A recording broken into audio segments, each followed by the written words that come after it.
Passed. Import and Export Amendment Bill 2025. Members' motion with no legislative effect. Dr. Wendy Hong's motion on establishing innovative institutional mechanisms to move full steam ahead with the development of the core area of the Northern Metropolis. 5 members will move amendments to the motion. This council will now proceed to a joint debate on the motion and the amendments later.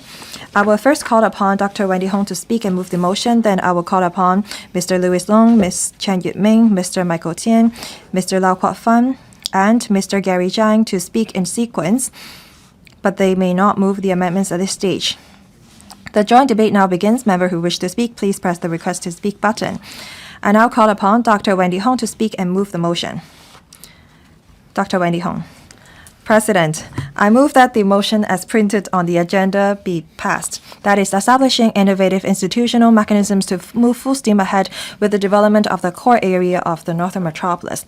The Chief Executive said earlier that there is an urgent need to develop the Northern Metropolis. I feel deeply about this. We are now going through technological revolution. Technological power is our tool in the competition. In 2021, the government promulgated the 14th Five-Year Plan. We are positioned to become an international INT center. The government earlier promulgated the South-North dual-engine finance and INT approach to develop ourselves into an international INT city. Mr. Xia Baolong, director of the Hong Kong-Macau Affairs Office, said that Northern Metropolis is essential to the development of Hong Kong. However, the construction and administrative process are very cumbersome. They are repetitive, and there is no coordination between the bureaus and departments. The mindsets of civil servants are very conservative. That's why there is duplications in administrative procedures.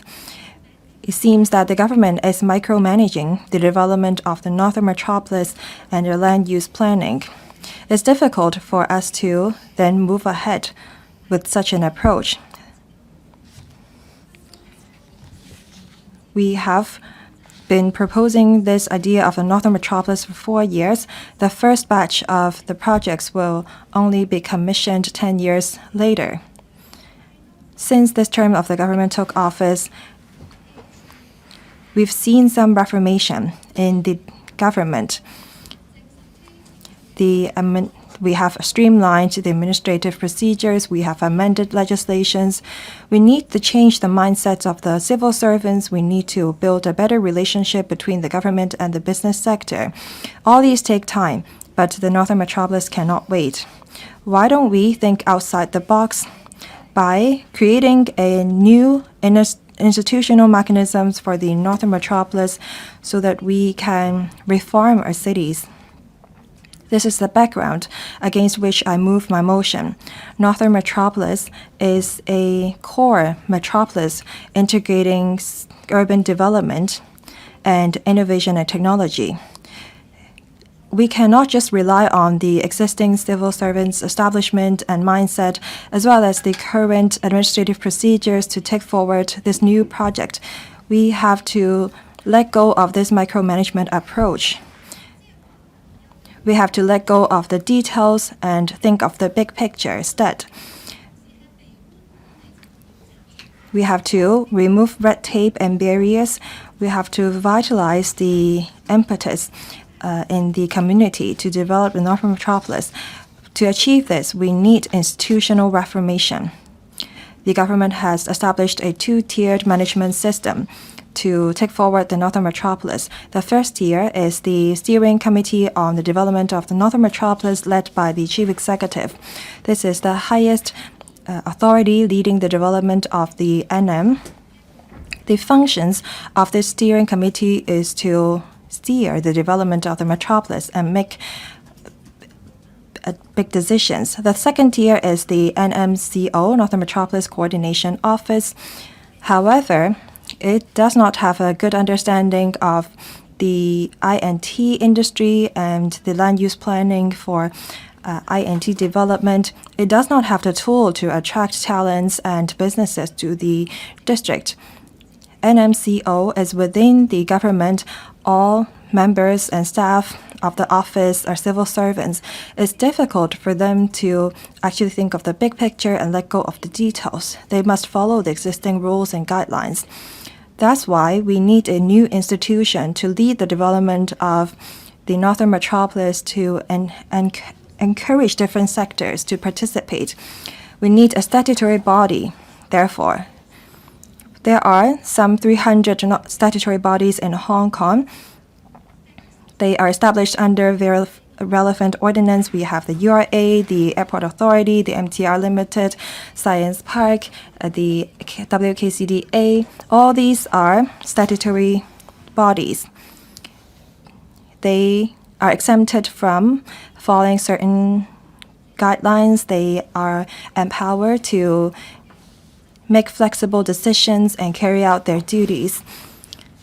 They enjoy financial independence, tax exemptions.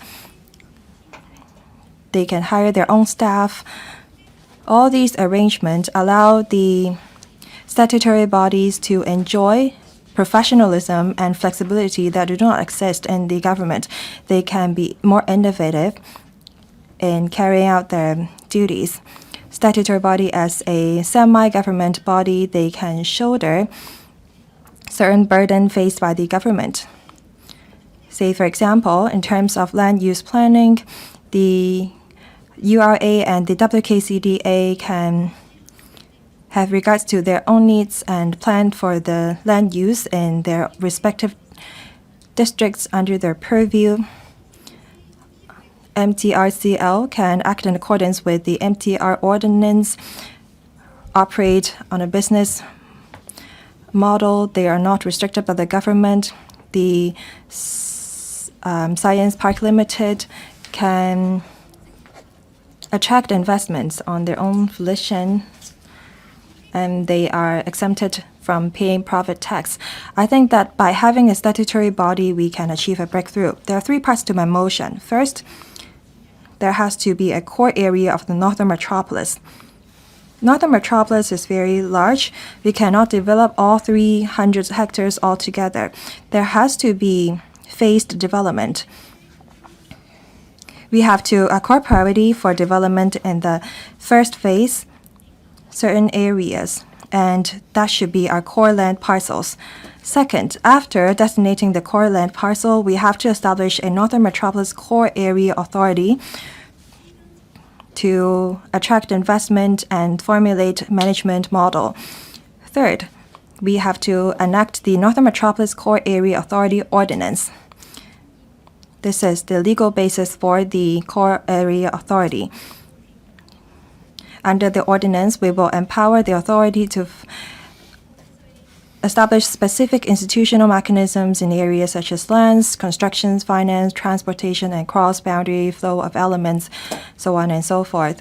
We have to exempt the authority from following certain procedures of the government. Say, for example, the airport authority don't have to abide by the buildings department's regulations. I think that we should offer the relevant authority some exemptions so that they can think outside the box and be innovative. As a result, the Northern Metropolis can be a special region within the special administrative region. We can then develop innovative financing measures and systems to enhance the efficiency and effectiveness of the development of the Northern Metropolis. The Northern Metropolis also provide an area for us to trial different systems and policies. If they are found effective, then we can extend the new policies to other areas. In other words, Northern Metropolis will become a sandbox so that we can test out new flexible measures and policies. I will pause here. Later, I will respond to the amendments. I now propose a question to you that Dr. Wendy Hong's motion be passed. Mr. Louis Loong.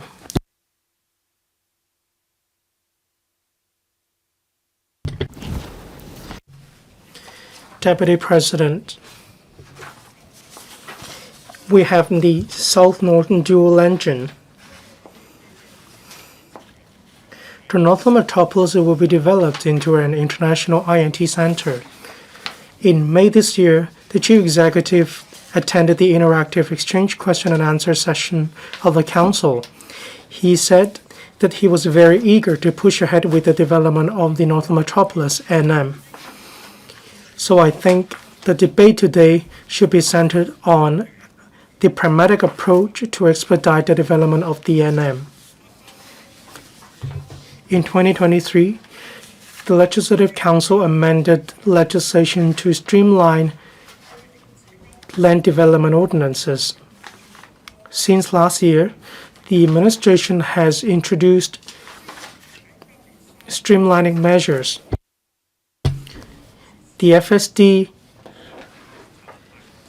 set up a coordination office.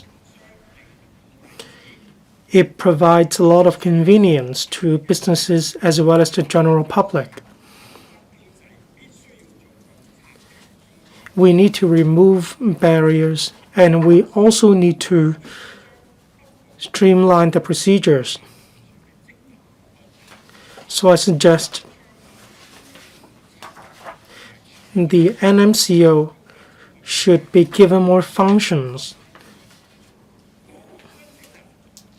Project applicants do not have to contact different bureaus or departments. Then we can expedite the development of the NM. In addition, the government has Invest Hong Kong as well as Oasis. They aim to attract businesses as well as investments to Hong Kong. But we need to attract more investment and businesses to the NM. That's why I suggest that the government should consider actively establishing a Northern Metropolis Investment Promotion Office. Based on the needs of talent, we need to attract investments and businesses to set up operations in Hong Kong. We need to troll for talent to come to Hong Kong. We also need to provide well-rounded talent support services, say employment services for their spouses as well as education assistance for their children. In 1997, the government announced land measures 3C: 1. Clarity, 2. Consistency, and 3. Certainty. In my opinion, all policies should be formulated based on the principle of these 3 C's. These are the key to good governance.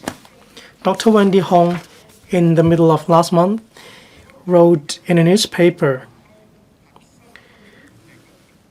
She said that the Northern Metropolis Core Area Authority Ordinance aims to provide for the establishment of specific institutional mechanisms in areas such as land administration, construction, finance, transportation, and so on. So the Northern Metropolis Core Area Authority could be exempted from existing legislation. Then the NM Core Area Authority will become a special administrative area. But then this will be deviating from the principle of 3C. I'm afraid this will cause irreversible harm to the business environment of Hong Kong. That's why I cannot agree with this part of the original motion. If we need to draw up a new ordinance and set up a new authority, this will take time.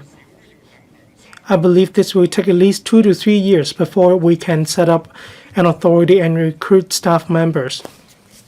The chief executive said that he was very eager to push ahead with the development of the NM, so we do need timely help. I suggest setting up a Northern Metropolis Investment Promotion Office to attract talent and investment to come to Hong Kong. Deputy President, I so submit. I hope members will support my amendment. In moving my amendment, I will claim a division. Thank you. Ms. Chan Yuet-ming. Thank you, Deputy President. I thank Dr. Wendy Hong for moving this motion. There are a total of 5 amendments. This is in line with the Chief Executive's remarks that he was very eager to push ahead with the development of the NM. Dr. Wendy Hong moved this motion because of expediting the development full steam ahead with innovative institutional mechanisms. I believe the spirit of members stays the same, despite differences in the nitty-gritty. Earlier on, I read an article of Dr. Wendy Hong. One of the articles was about the idea behind this original motion.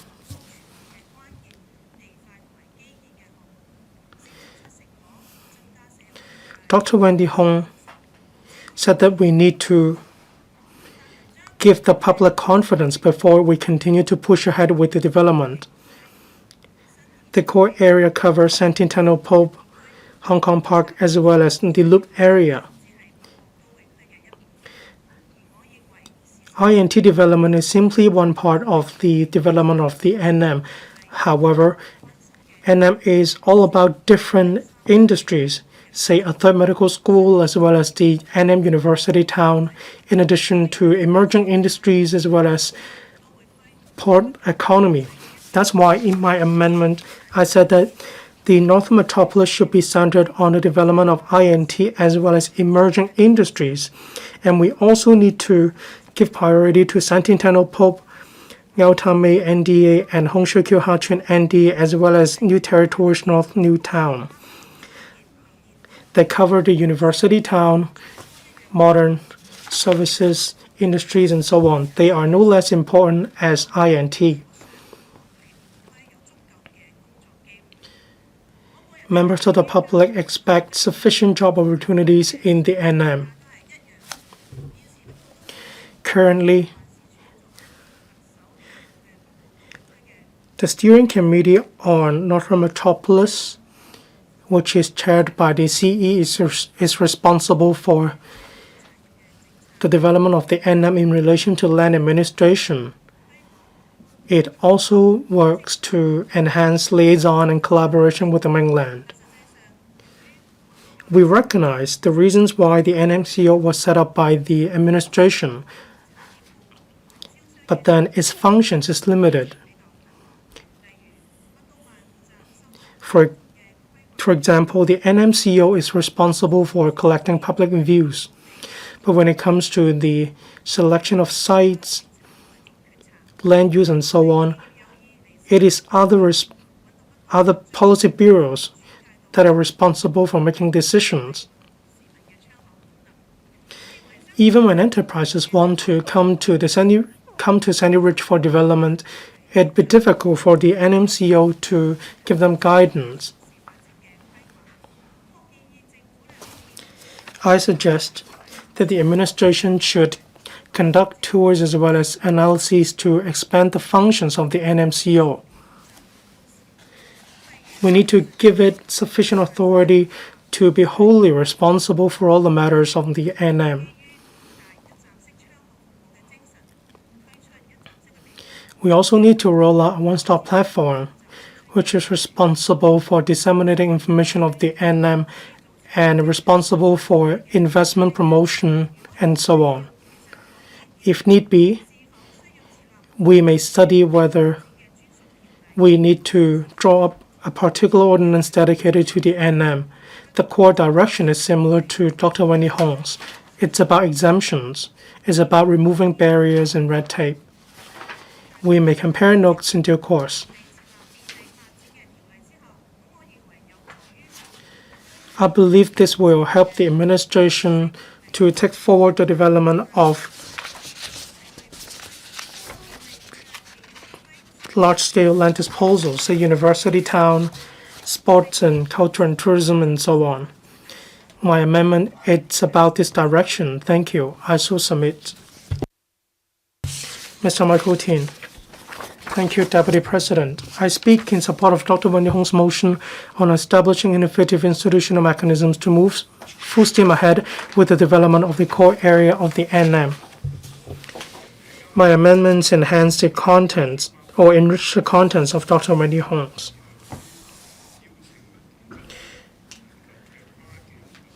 In my amendment, I mentioned large-scale land proposal as well as the invitation for expression of interest. From Tianhai to Shangjiang Bay to Hongshui-Q, it is expected to be commissioned in 3 to 4 years, and the Hongshui-Q transport system is expected to serve 200,000 or so residents. Tinshui White, Longping, Yunlong, Kamsheng Road. Residents may find it difficult to get on board. In recent documents, the Hongshui-Q Hong Kong Island Railway is no longer mentioned. And I believe this railway will be very packed. A lot of experts told me even with the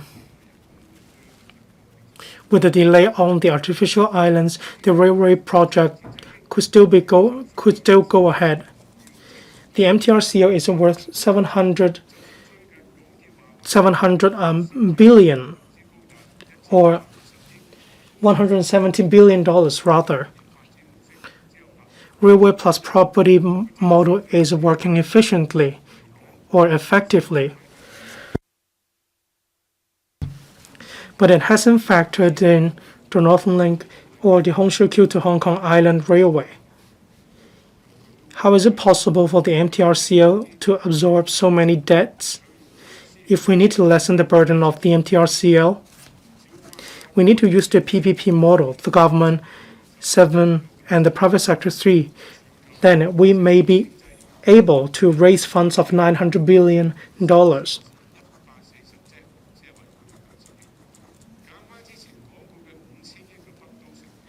If we minus the cost of the NM, which is $500 billion, then the figure could support the construction of Hongshui-Q Hong Kong Railway. This is a public works project. It doesn't need to be scrutinized and vetted once again. Then we may be able to save time and costs. Say Beijing, Shenzhen, Hangzhou, UK, London, Melbourne, and Australia, all of them use this model. In the Finance Committee last week, I claimed a division, and I voted.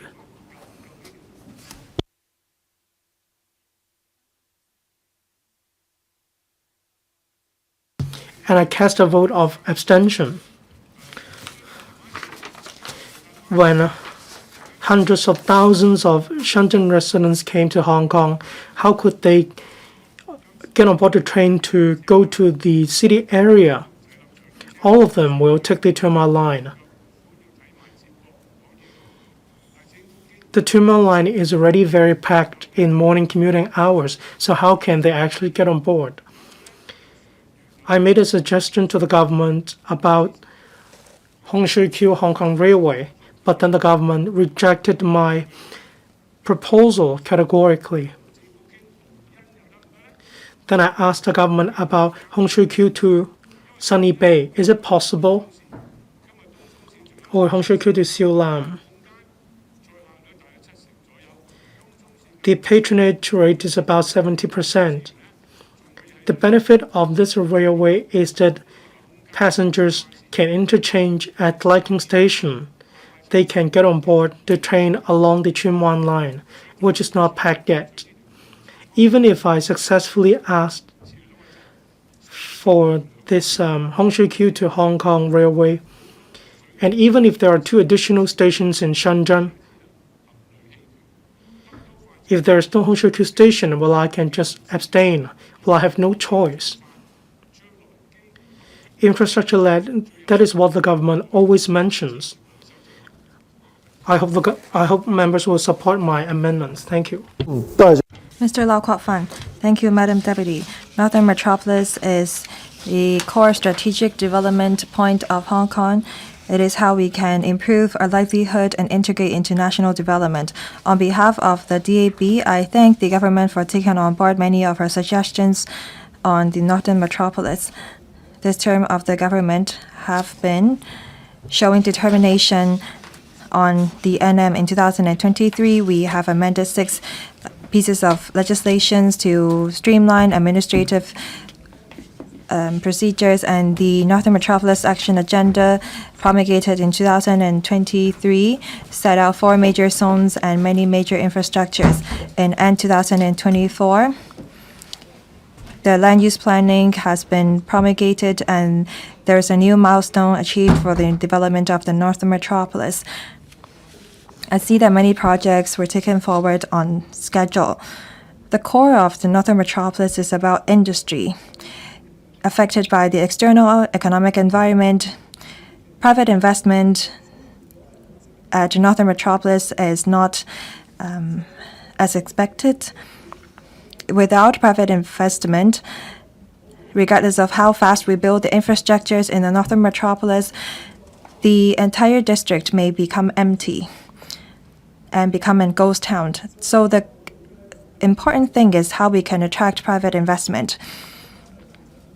Northern Metropolis is not just about infrastructures and residential development. It's about INT, modern services. So we should adopt an industry-led approach to develop a new metropolis and a new hub. This industry-led approach hinges on how we can attract private investment.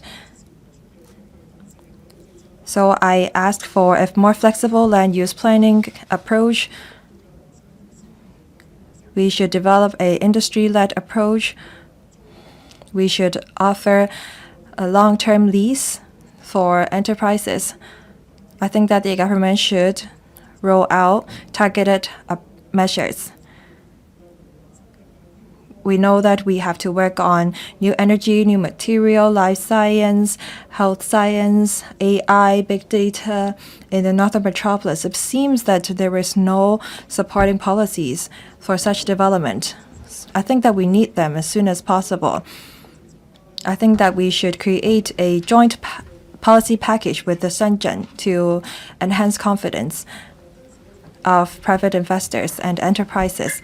So apart from making policies, I think that we need to enact a Northern Metropolis Ordinance, because Northern Metropolis is a consolidated metropolis.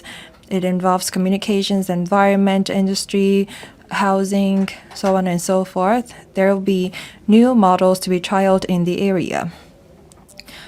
By having this Northern Metropolis Ordinance, we can remove barriers, we can try out new policies to make things more flexible for the Northern Metropolis. We can ask the Northern Metropolis Coordination Office or a policy-making bureau to take a steer. I think that we should establish a Northern Metropolis Core Area Authority. Northern Metropolis Coordination Office composed of engineers and architects mostly. If we are to take forward the measures as set by Dr. Hong, the NMCO alone is not enough. Dr. Hong mentioned the Airport Authority. Actually, the projects in the airport was not taken forward by the Airport Authority, but a coordination office led by D6 civil servants. So I don't think that there is any problems with having government engineers taking forward infrastructure projects in the Northern Metropolis.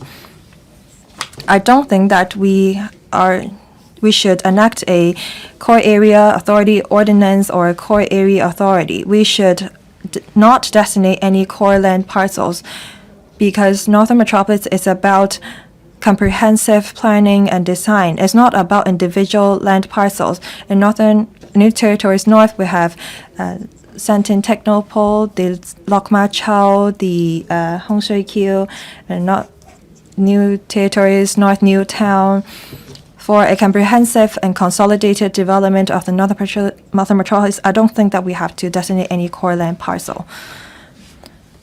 Mr. Gary Zhang. Thank you, Madam Deputy. I'd like to take this opportunity to explain about the amendments that I moved. According to the Northern Metropolis Action Agenda 2023, major land parcels have been planned and designed. That formed the basis of our discussion. Developing Northern Metropolis is not easy. It's very much different from developing new towns. First, Northern Metropolis is not just a local project. It's not here to just solve local issues. It's an important part of the Greater Bay Area. Northern Metropolis is to be opened up to the neighboring cities and regions. So we should look at the metropolis from a national perspective. Second, the NM is very complicated. It is a comprehensive and consolidated project. It's different from our previous cross-boundary projects in the sense that it does not have a leading bureau or department. We need many different bureaus, departments to coordinate with Nanshan, Qianhai, Yantian, and Shenzhen together to coordinate different projects in the metropolis. That's why I said that it's very complicated to take forward the metropolis. Third, there is an urgency. The housing supply is rather stable now. The demand of enterprises hinges on our economic cycle. If we cannot complete our constructions and designs in time, if we cannot attract enough enterprises and talent, then the demand may go somewhere else. This all add to the difficulty of developing Northern Metropolis. This is an opportunity for us to reach a consensus as to how we can better develop the metropolis. I think that we have to be innovative in our policies, and that's what my amendment is about. When we talked about having a dedicated agency for Northern Metropolis, many members said that the area of the Northern Metropolis is a challenge. It spans across 300 hectares. It takes up 1/3 of our territory.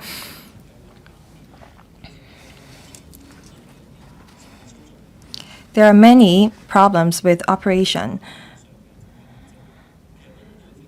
According to the government statistics, if we don't take into account Shenshui, Tinshui, and developed new towns or conservation zones, wetland conservation parks, as well as lands that are not developable in the short run, the actual developable area in Northern Metropolis is about 100 square meters.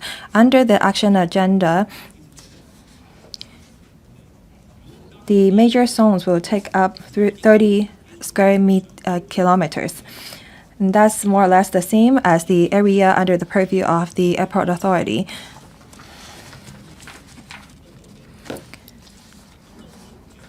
This is how we can design a dedicated authority for the metropolis. We should not just look at the size of the metropolis, but the positioning of it as being an INT hub. I think that we should consolidate and devolve economic management authority in respect of industry planning. We should keep the delivery models of existing government services in home affairs, policing, firefighting, etc. in Yunlong and new districts as we attract investment talents. We should improve our plannings and procedures on attracting business, investment and financing, urban planning and infrastructure, land development, project vetting and approval, etc. This is how we can achieve a breakthrough and cater to the actual circumstances. Dr. Hong talked about the core area of the Northern Metropolis. Many members have different names for the proposed authority. We need to have a one-stop authority to make decisions for the Northern Metropolis. That's all the members are trying to say. Constrained by the regulations, my wordings may not be complete in my amendments. I hope that the member will support my amendments. 發展局局長。 Secretary for Development. Deputy President, I thank Dr. Wendy Hong for moving the motion. I also thank Mr. Louis Leung, Ms. Chen Yuet-ming, Mr. Michael TIEN, Kenneth Lau, Edward Lau, and Mr. Gary ZHANG for their amendments. It gives us an opportunity to listen to members' views and proposals on how to speed up development of the Northern Metropolis. The Northern Metropolis is key to our societal and economic development. It will provide some 3,000 hectares in developable land, which will help overcome the bottleneck we faced in the past in industry development, that is, insufficient land. It will also promote development of the INT and other industries and create some 500,000 new jobs. With its proximity to Shenzhen, the Northern Metropolis development will tap into the complementary strengths of Hong Kong and the mainland. It will allow us to participate more in depth in GBA development. The Northern Metropolis will also be a major source of our future housing supply. It will provide some 500,000 new residential units. It is the most important source of public and private housing supply in the future. It is a solution for our long-standing housing issue. It will create more green and livable living space for the public. Because of the Northern Metropolis' importance and strategic importance, it has been the major work targets of this government to speed up development of the Northern Metropolis. And actually, things are moving already. With our 3 years of effort, we have achieved certain achievements. First of all, there are 4 new development areas, including Kudong North, Fanning Loft, Hung Shui Kiu Ha Chun, Yuen Long South, and Sandy Technopole. The construction work of more than 800 hectares land has fully kick-started, among which the town planning procedure for Sandy Technopole was completed in September last year, and in December last year we have obtained funding from LegCo to start the project. The efficiency and scale of the implementation of the project was unprecedented.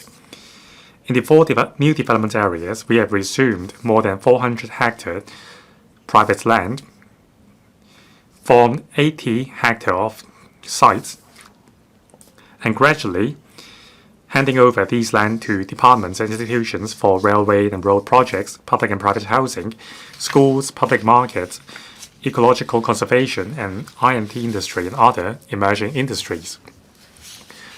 The Hong Kong Park in the Hotel Loop, the first 3 buildings are close to completion.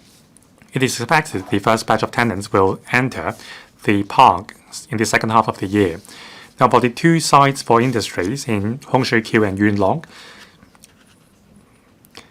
they are in the progress of tendering. Multi-story modern industry buildings will be built to promote the upgrading and transformation of logistic industries and also to accommodate affected brownfield site operators. Development proposals for the other 4 new NDAs, including Lau Fau Shan, Ao Tan Mei, New Territories, North New Town, and Ma Chau Lung, has been published. A timetable and priority has been decided. We are now finalizing the land use proposals. Generally speaking, since the publication of the Northern Metropolis Action Agenda in 2023, a comprehensive outline has been formed for the Northern Metropolis. New development areas and major infrastructure projects are being implemented according to plan. More specific development timetables and roadmaps have been announced. This echoes part of the proposals made in Dr. Wendy Hong's original motion. The development of Northern Metropolis is beginning to bear fruit. In the next 5 years, the land and housing yield in the area will be increased gradually, including at least 570 hectare spade-ready land, some 60,000 residential units, and some 1 million square meters of economic floor space. Down the road, in the next 10 years, these figures will increase exponentially. We expect the yield will be some 1,700 hectares of land, some 210,000 newly formed residential units and more than 10 million square meters of economic floor space for supporting the diverse development of industries. In order to develop the Northern Metropolis in the right direction, according to the right priority and at enhanced speed, institutional setup and policy innovation is important. First of all, 2 years ago, we have amended 6 pieces of principal ordinances in relation to town planning, land resumption, reclamation, road and railway projects. We have greatly streamlined the statutory procedures in relation to development. It has shortened the land creation period from 13 years to 7 years for major infrastructure projects. 17 Tenopole is the first new development area developed under the streamlined town planning procedure. To strengthen the governance system of the Northern Metropolis development, the Chief Executive himself leads the development through a high-level steering unit. The Financial Secretary and the Deputy Secretary respectively lead the Northern Metropolis Advisory Committee and the Task Force for Collaboration on the Northern Metropolis Development to coordinate the developments of the area with the mainland. The Northern Metropolis Coordination Office under the Development Bureau was established in June 2023. Since then, it has been playing a promotional and coordinating role for the development of Northern Metropolis. Despite the quicker developments in Northern Metropolis, we must maintain a sense of urgency in face with external competition. Concerning the motion and amendments we are discussing today, allow me to share some thoughts with members here. First of all, in terms of land planning, the first phase work of Northern Metropolis development is planning focused. The objective is to determine the industry positioning and scale of housing supply for the NDAs. Now, with land use proposals being formed for all NDAs, the town planning procedures will be completed in the next 1 to 2 years, subject to technical assessments. The planning work is progressing on track. At the same time, planning is a dynamic process. We will take stock of the development progress of the past few years and review the outline zoning plans formulated years ago, for example, those for Hongshui-Kiu and Hachun NDA, so as to deepen the industrial planning as well as incorporating flexibility in terms of land use. 2, with the planning layout in place, the work focus will shift to land resumption, demolition, and the 3 connections and 1 leveling. The government is responsible for land resumption and demolition because these are our responsibilities. Concerning 3 connections and 1 leveling, through in situ land exchange and large-scale land disposal, we will invite the markets to share the burden. Now, in terms of industries taking roots, I think this is the most important area which require input. For industries to take roots, we need policy guidance from the government and also participation from the market. What should the division of labor and structure of governance be to combine capable governments and a highly effective market? Now, the original motion and the amendments proposed establishing a statutory body to promote the Northern Metropolis development. Any bodies outside the government structure, whether statutory or not, the advantage is that they are not bound by bureaucratic regulations and they are flexible in operation. However, for a single entity to manage more than 1/3 of our land, the structure must be sufficiently large. And also, for the core areas, there will be, besides economic establishments, there will also be residential housing. Municipal services are also part of it. We don't think it is suitable for a non-government body to run the show. So having considered the factors, in last year's policy address, we proposed to establish a corporation wholly owned by the government to promote the Northern Metropolis industry development. Members, in this motion debate, we would like to hear from members. We would like to hear members' thoughts on the idea of establishing a wholly owned corporation. Now, we are open-minded to legislate for developing the Northern Metropolis at greater speed. There are also views that the legislation should cover cross-boundary flow of productive factors and also remove more red tape for development. We were pleased to listen to your views. In the interactive Q&A session held earlier on with the Chief Executive, some proposals mentioned above were mentioned. However, because of the limited time, only initial thoughts were taken. Today is a great opportunity for members to explain and elaborate your opinions and proposals for us to move over. I so submit. Thank you. 強議員 Mr. Kenneth Lau. Madam Deputy, Northern Metropolis is an important driving force for Hong Kong's development. It is how we can promote the upgrade and transform of industries and integrate into the Greater Bay Area. From east to west, there are 4 major zones in the Northern Metropolis. There are logistics hub, I&T zone, tourism and conservation circle, and a commerce and industry zone. In 2024 policy address, the chief executive said that we are going to implement the large-scale land disposal approach in the Northern Metropolis. There are 3 pilot zones in Tung Shui Kiu, NDA, Fanlin North, NDA, and the Santian Technopole. The development of the Northern Metropolis is imminent. People have great expectations for it. So that's why I think that the government should designate core land parcels and key infrastructure projects in the Northern Metropolis. We should also create a statutory body wholly owned by the government, that is the Northern Metropolis Core Area Authority, to attract investment and talent so that we can develop Hong Kong into an INT hub. The Northern Metropolis spans across a large area. That's why we have to designate a core land parcels. The government must work on cross-boundary collaboration.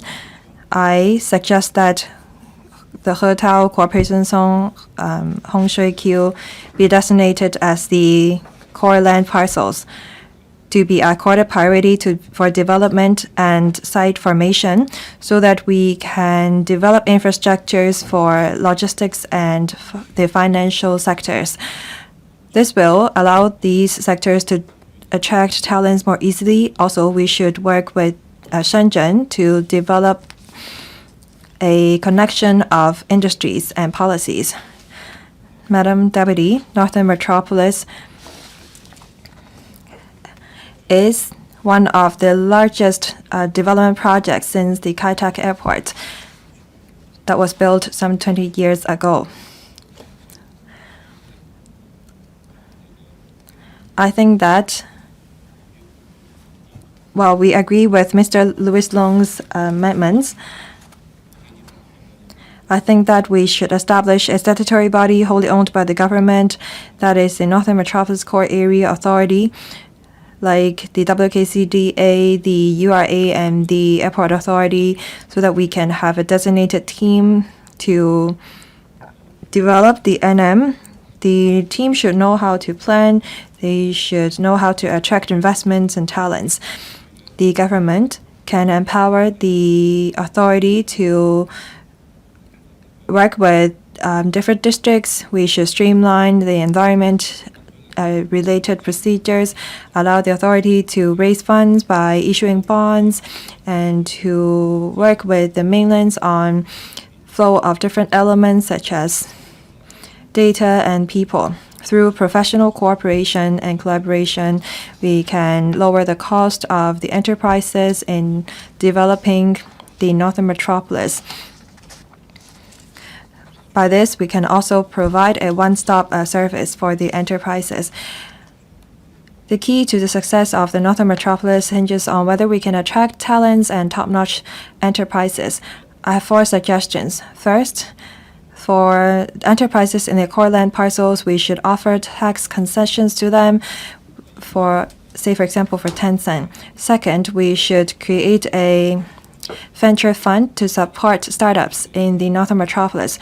Third, we should test out free flow of data and capital in the core land parcels to allow a cross-boundary flow of INT-related data. We should relax the restrictions of venture fund Lastly, we should streamline the visas and accommodations for talents. We should expedite the development of the infrastructures in the Northern Metropolis. The metropolis is a great opportunity for us to further develop and is how we can turn ourselves into an N&T hub. We have to catch up and be innovative to achieve breakthroughs and attract international capital. I hope that the administration will take on board my suggestions. Thank you. Dr. Low Wai Kwok. Deputy President, I thank Dr. Wendy Hung for moving the motion and also the 5 other members for their amendments. The Northern Metropolis is the future growth engine for Hong Kong. So we urge the government to establish an innovative institutional mechanism to promote its development. I think every member here will not object to the idea. The rapid development of the Northern Metropolis is a consensus, but how to achieve that is another matter. Do we need to designate core land parcels in the relevant new development areas? Well, there are different views. Now, as the saying goes, all roads lead to Rome. We need to be result-oriented and gauge the pros and cons and seek consensus. Now, the major proposal in the original motion is to establish a statutory body wholly owned by the government, named the Northern Metropolis Core Area Authority, and also to legislate for the Northern Metropolis Core Area Authority Ordinance and also facilitate cross-boundary flow of productive elements.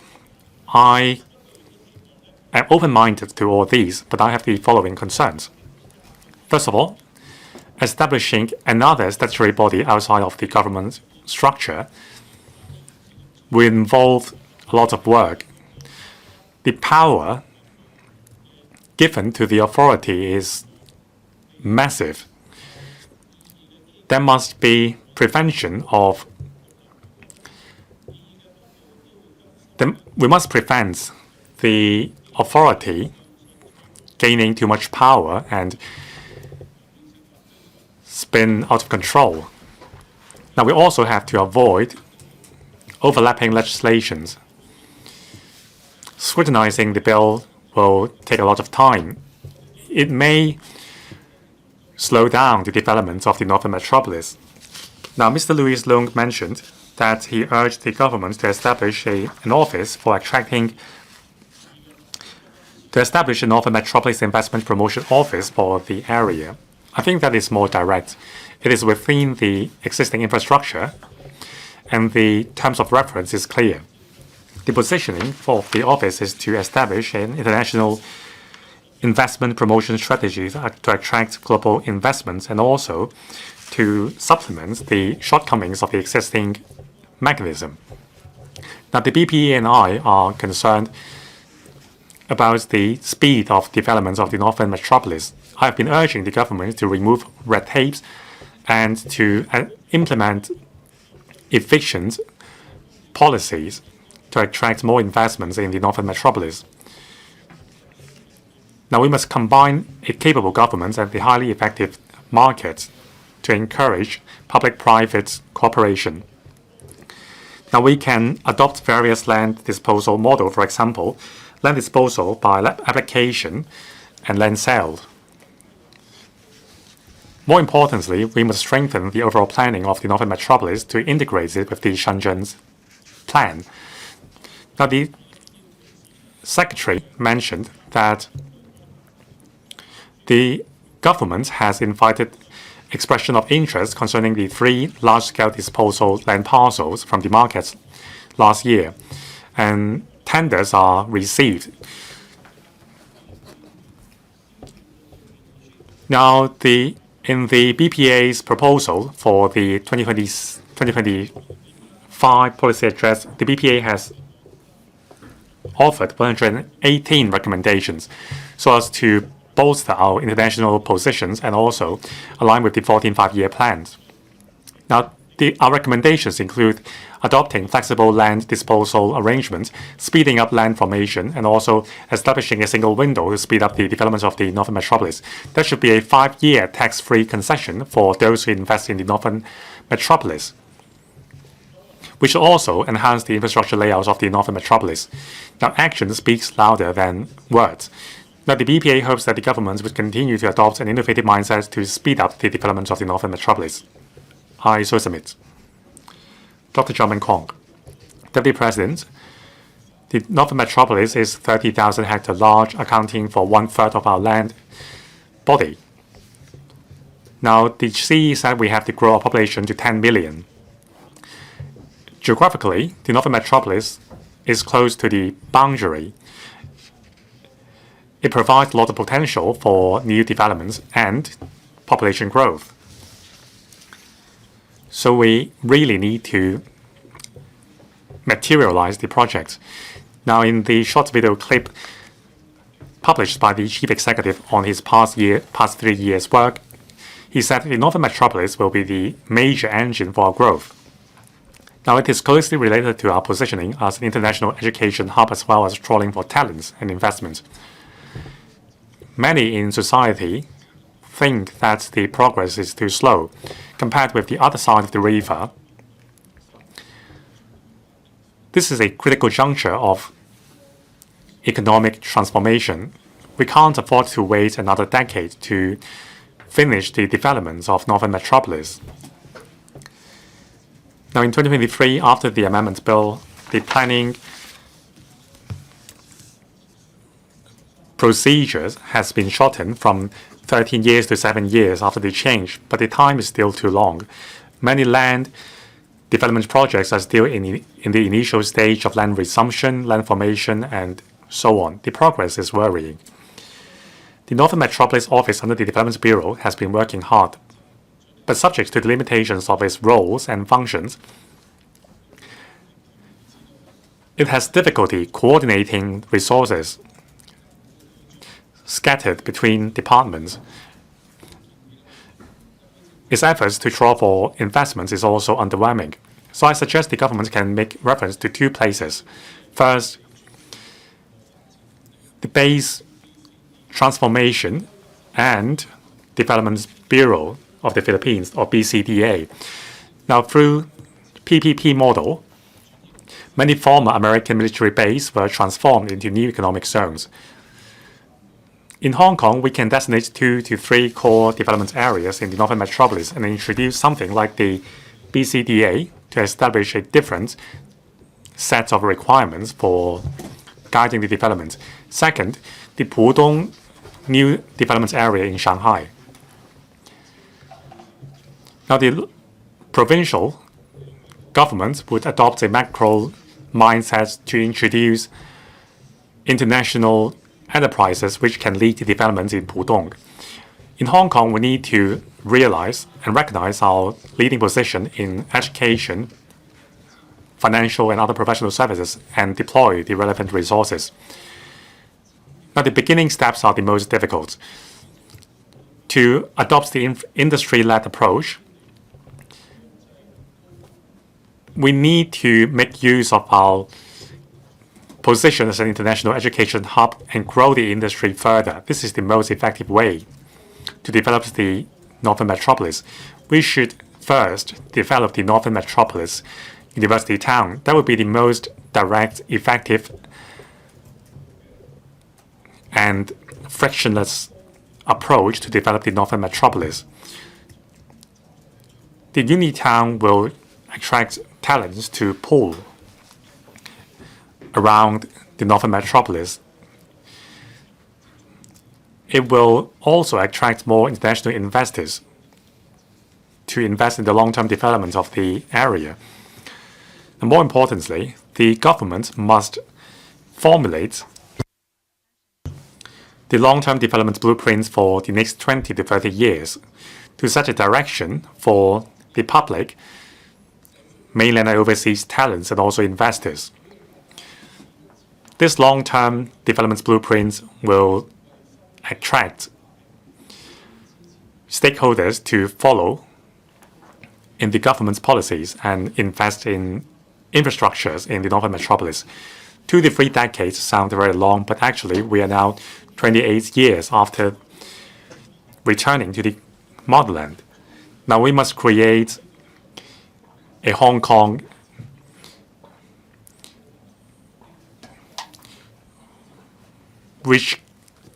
in which our next generation can fulfill their dream. Mr. Gary Chen. Thank you, Deputy President. I thank Dr. Wendy Hong and other colleagues for their motion and amendments, for the opportunity to discuss how we can develop the strategic areas, that is, Northern Metropolis. Now, the government has adopted an innovative approach in developing the Northern Metropolis, for example, the large-scale land disposal model, and also expression of interest from the markets. Now, these are good starts. Now, INT is the key industry in the Northern Metropolis. But time is of essence here. If we dawdle too much, we cannot create synergy for the industry. I think the most important thing for the government to do is to formulate more actual projects in the Northern Metropolis. Only when there are actual projects taking place in the Northern Metropolis can we attract enterprises to invest. Some may say that how can we introduce industries to an undeveloped area? That's not necessarily so. They can happen simultaneously. Say, for example, we want to turn the Northern Metropolis into a new energy production base or a zero-carbon community. So what we can do is, when the infrastructure projects are still ongoing, we can adopt new energy technologies or zero-carbon technologies. For example, the power generators in construction sites, they are mostly diesel-fueled and they are noisy and polluting. But there are hydrogen-powered generators for construction sites. There are some projects using them already. Are we using them in the Northern Metropolis projects? The government should incentivize developers to adopt these new technologies in the projects. And also, for transportation of construction materials, we can use new energy vehicles and trucks on a trial basis. All these require the government's promotion and direction.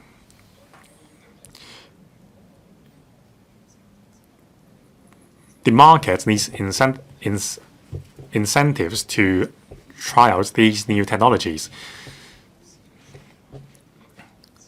Now, when there are projects ongoing, there will be talents and money going to the Northern Metropolis. Then we need to think about transportation. Now, for a zero-carbon community, we can have new energy public transport modes. The charging infrastructure should be within the Northern Metropolis as well. That will create a closed-loop system. Now, in my opinion, we can start all these while the Northern Metropolis is being developed. Now, the same logic can apply to other areas as well. Now, with such a demonstration, we can attract more industries to enter the Northern Metropolis. Then they can collaborate with the schools and research bodies in the area to conduct targeted research projects. Now, if there are incentivizing policies for research on new energy and so on, we can create a zero-carbon Northern Metropolis. So I focused on new energy and environmental protection, but there are other use cases in the Northern Metropolis. Every component is closely linked. We need to connect them all to create a comprehensive industry chain. So I'm pleased to have this opportunity to give my 2 cents on the development and planning of the Northern Metropolis. I look forward to hearing other members' views so that we can develop the Northern Metropolis with more confidence and speed. Let's make it our future growth engine. Thank you. 陳曼琪 Ms. Maggie Chan. Thank you, Deputy President. I speak in support of Dr. Wendy Hong's motion. Whether in the Northern Metropolis core area or a dedicated ordinance or not, we need to ensure the security of data across the boundary. I'd like to speak on having a data security ordinance to ensure the security of data. The cross-boundary flow of elements is pivotal. Shenzhen-Hong Kong data interchange, sharing, data sovereignty, legal basis, and so on.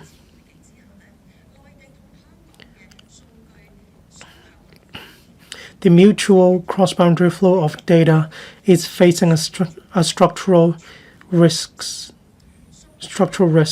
We need to review the situation in a comprehensive manner. Data are valuable assets. Biotech data are in relation to national security. First of all, there's a lack of regulatory framework of law. The PCPD ordinance is quite weak when it comes to cross-boundary data management. Section 33 has not been enacted for 3 decades. Comparing with the mainland and the EU, it is not in line with times.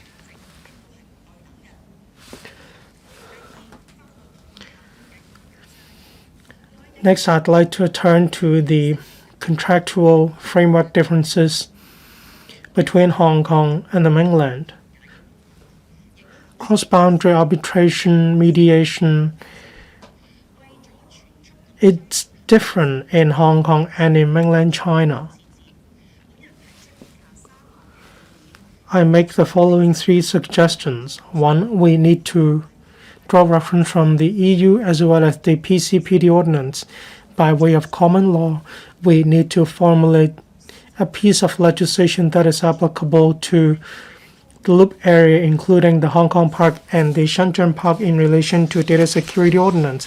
We need to take into account allowing Hong Kong invested enterprises to adopt Hong Kong law and to choose for arbitration to be seated in Hong Kong.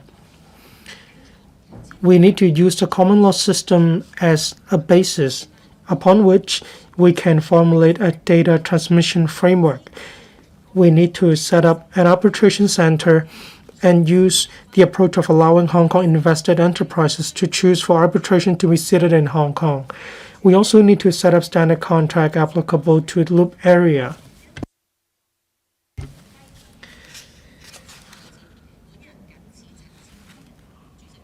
I so submit.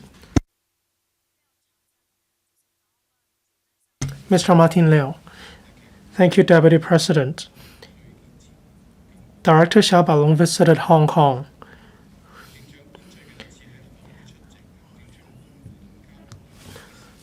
The Chief Executive said in the interactive exchange Q&A session of the Council, he said that he was very eager to push ahead with the development of the Northern Metropolis.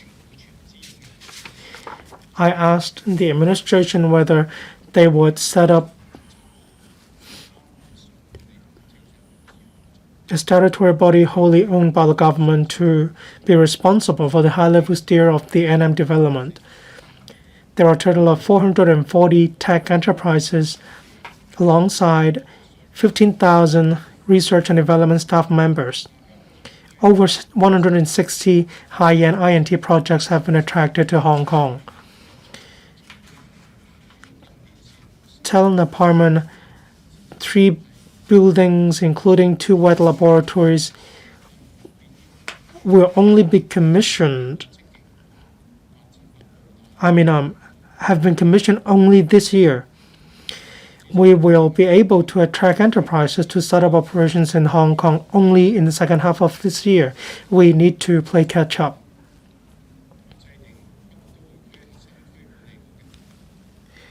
Members suggested establishing the Northern Metropolis Core Area Authority and the ordinance for this Core Area Authority.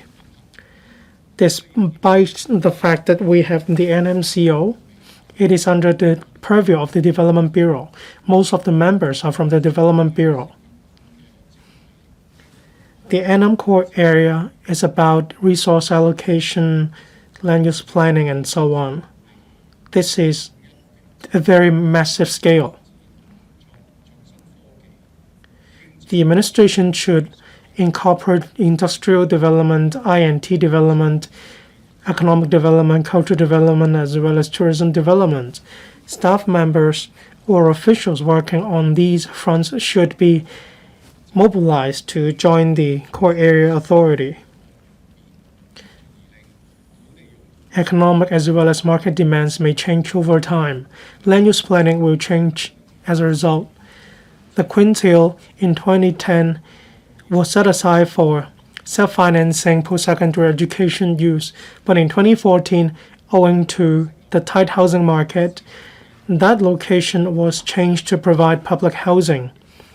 If we had the Northern Metropolis Core Area Authority, adjustments could be made in a speedy manner to take into account changes in society. Red tape will have to be removed to facilitate the development of the NM in relation to land administration, financing, transport, and so on. In land sale and in land exchange,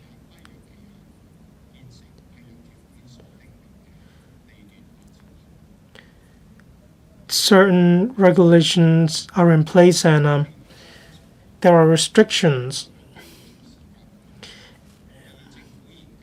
As I said, land use or land planning may change over time. I suggest that the administration should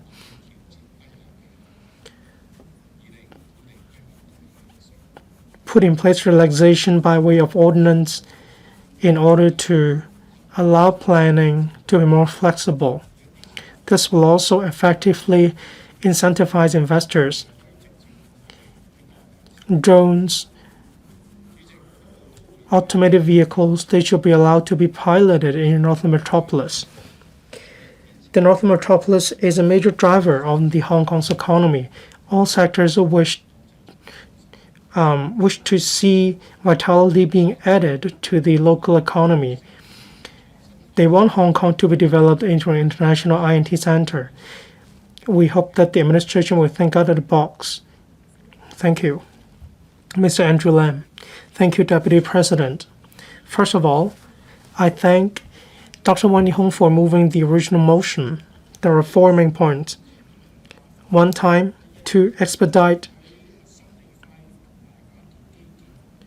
court area, infrastructures, action plan. We need a concrete timetable. And the last is about the implementation mechanism.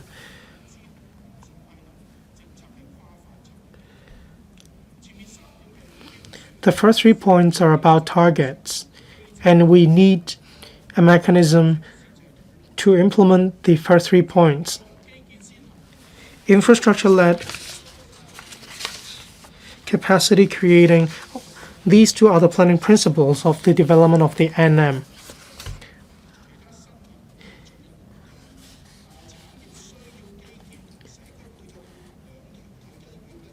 We need to take a two-pronged approach. We need infrastructures as well as supporting facilities. If we only focus on investment promotion, we don't need a new mechanism. The government only needs to redouble its efforts. Therefore, I agree with Mr. Gary ZHANG.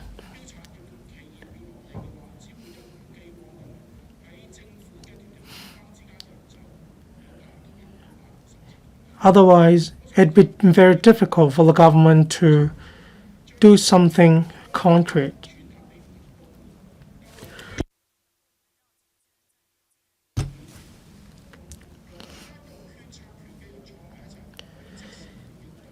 we need to encourage staff members to put their heads together so that they could hold discussions together.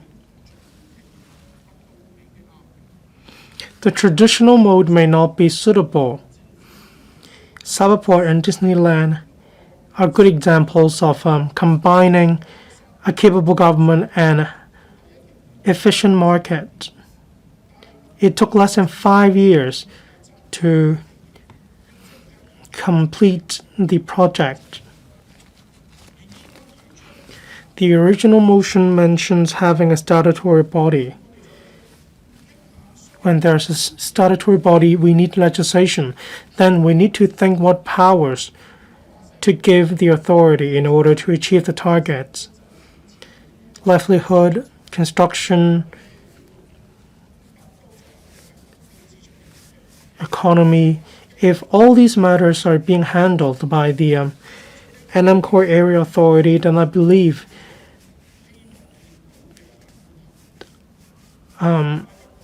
the person in charge of the core area authority will be responsible for making all the decisions.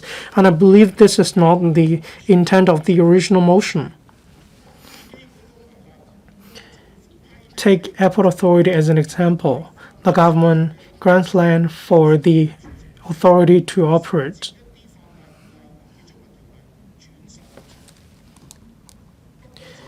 And when the government approves, then the airport authority may exercise powers under the BMO.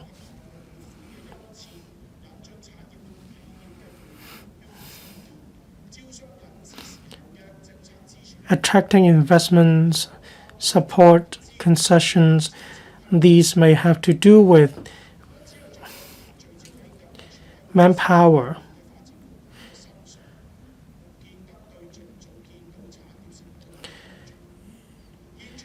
Well, we shouldn't just rely on the Secretary for Development. We need the Bureau to work with other bureaus and departments as well, as long as the government is confident and when powers and resources are centralized in one single internal organization, then it will work.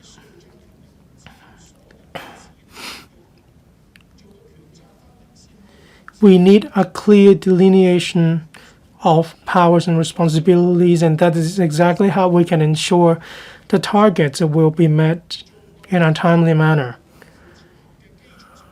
Otherwise, we can simply advance the project at a very slow pace. Thank you. Dr. Teck Ji-yun, President, Hong Kong needs development, as is each society and city. The Northern Metropolis is a major driving force for our development. It spans across Tuen Mun, Yuen Long, Fanling, and Shenzhen. It spans across 300 square kilometers. It accounts for 1/3 of our territory. In the Northern Metropolis website, we see a holistic blueprint for development. It has information on development, infrastructures, nature conservation, sustainable development, land disposal, recreation development, and tourism modes. I read through the entire website, but I failed to see any paragraphs on how we can rehouse the existing residents, and I don't see any comprehensive planning for that. Over the past years or so, we received complaints and inquiries from existing residents. They have questions about the compensation and rehousing arrangement. I can categorize the questions into 5 different areas. First, the requirements are very stringent and stubborn. The government asked the residents to provide proof of address to show that they actually live there before the development plan was in place. It's impossible for some residents or villagers to provide the proof of address 10 years ago. I don't think that Secretary is able to do that. Many residents and villagers rely on the addresses of their residents, of their relatives for correspondence. It's very unreasonable for the government to ask them to provide proof of address for some 10 years ago. Second, there was no clear rehousing timetable. it seems that the administration does not have a comprehensive timetable and steps for rehousing. As a result, they are unable to explain to them clearly. Third, there is no effective communication channels between the residents and the government. When the residents want to make inquiries, the telephones even often left unanswered, and even if there is an officer who picks up the phone, they are not able to answer the questions raised by residents. Fourth, for practitioners in the Northern Metropolis, the government has no plan to relocate them. The practitioners have no ways but to close down their business. This actually constrain the development of local industries. The administration does not have a plan to take care of the villagers and their pets. There are some thousands of pets in the existing villages. Upon development, these pets will become abandoned.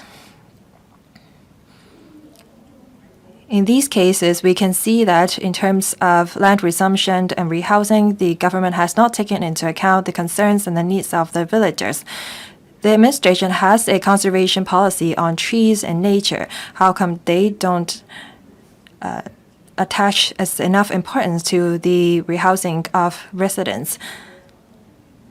I have 3 suggestions. First, when the government develop land, they have to have a comprehensive rehousing and compensation arrangement with clear timetable and facilitation measures. They should explain to the residents in detail the relevant arrangements. Second, there should be strengthened communication with the villagers and residents. Apart from reaching out to them, the administration should explain to them clearly the land resumption and rehousing arrangements, offer support and help to those in need. There should be ex gratia arrangements to them. Third, we have to take into account the practitioners and businesses that are affected. We cannot just apply a single rule on each and every practitioners and villagers. President, Secretary, you will be launching and officiating opening ceremonies for buildings in Northern Metropolis very soon. Please don't forget the villagers who live there. Are they able to enjoy the fruits of development of the districts? President, I will not vote on this motion to show my discontent on the lack of rehousing and compensation arrangements from the government. Mr. Yuet-ming. Thank you, President. The Northern Metropolis is not only a driving force for INT development, but a new engine for Hong Kong's economy. The chief executive said more than one time that there is a burning urgency to develop the Northern Metropolis. According to the 2021 Northern Metropolis Development Plan, we're going to develop the metropolis into a livable place. People are anxious for that. To put it simply, we all want the Northern Metropolis to be built as soon as possible. And there's bound to be challenges. In fact, the government has established a few working groups and committees. They've established a coordination office on top of that. However, I think that the government should further remove red tape.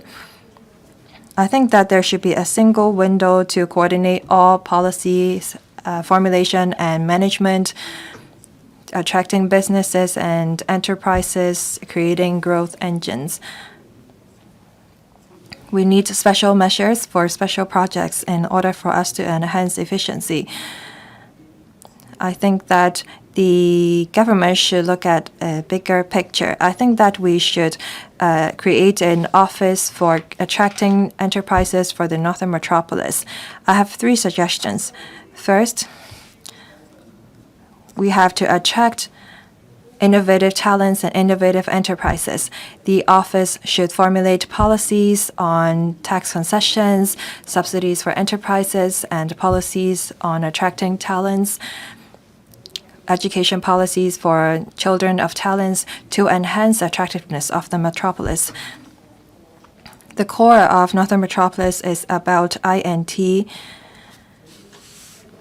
First of all, the industrial development of Northern Metropolis must align with that of the Shenzhen INT Park and the Hetao Hong Kong Shenzhen INT Park.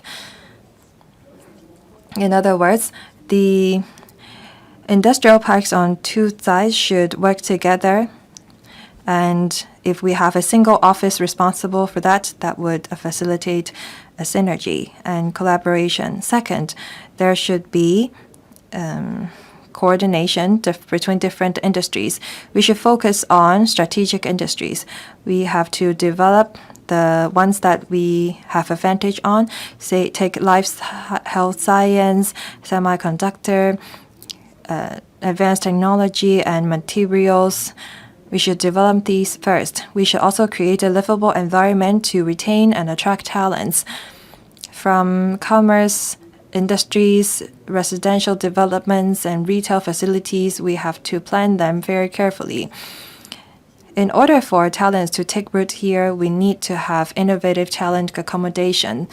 Second, we have to develop new maritime and fisheries development and industries. We can create high-tech aquaculture, farmland to create new products for high-end restaurants to promote local delicacies. Third, we should take advantage of our nature to develop the film industry. The action agenda set out 4 major zones. Towards the east is positioned as a recreation, tourism, and conservation circle because it's rich in natural resources. I think that we should create studios for film production to coordinate with the development of tourism industries. By this, we can leverage on the soft power of the film industries to tell good stories of Hong Kong. We can also attract foreign producers to work with local filmmakers to create movies and attract visitors to come take photos. Thank you, Mr. Chan Chunying. Thank you, President. I thank Dr. Wendy Hong for moving the motion. In 2021, the government promulgated the Northern Metropolis Development Strategy. But it seems that the progress is not up to the expectation of the people. The Shenzhen INT zone is fully commissioned, but it seems that the Hong Kong Park is not built at all. If we keep to the current progress, we will be further marginalized in the regional development. I think that the administration should expedite the development by devising innovative policies. In order to speed up, the government introduced large-scale land disposal approach and the industry-led approach. All these are very forward-looking, but there should be a steering committee to take forward the developments. As we are already having so many offices and committees, I think that the government should designate a single authority to formulate policies and manage the metropolis. We have to remove red tape and barriers, streamline administrative procedures, so on and so forth. As to whether we should establish an authority or enact a dedicated ordinance, we have to be careful. We have to have regards to the actual circumstances. I have an open mind to it. What the Northern Metropolis need the most is capital. The Financial Secretary said that they will consider raising funds by issuing bonds or implementing private-public partnership. The 85 enterprises who signed the MOU for Northern Metropolis, among them, some 75% come from the mainland. I think that the government should serve as a bridgehead to coordinate consortiums from the mainland and Hong Kong so that they can share their experience, so that we can leverage on the strengths of the enterprises of the mainland and Hong Kong. I think also the administration should leverage on our financial strengths. We should adopt traditional and innovative financing means. We have to attract private investment.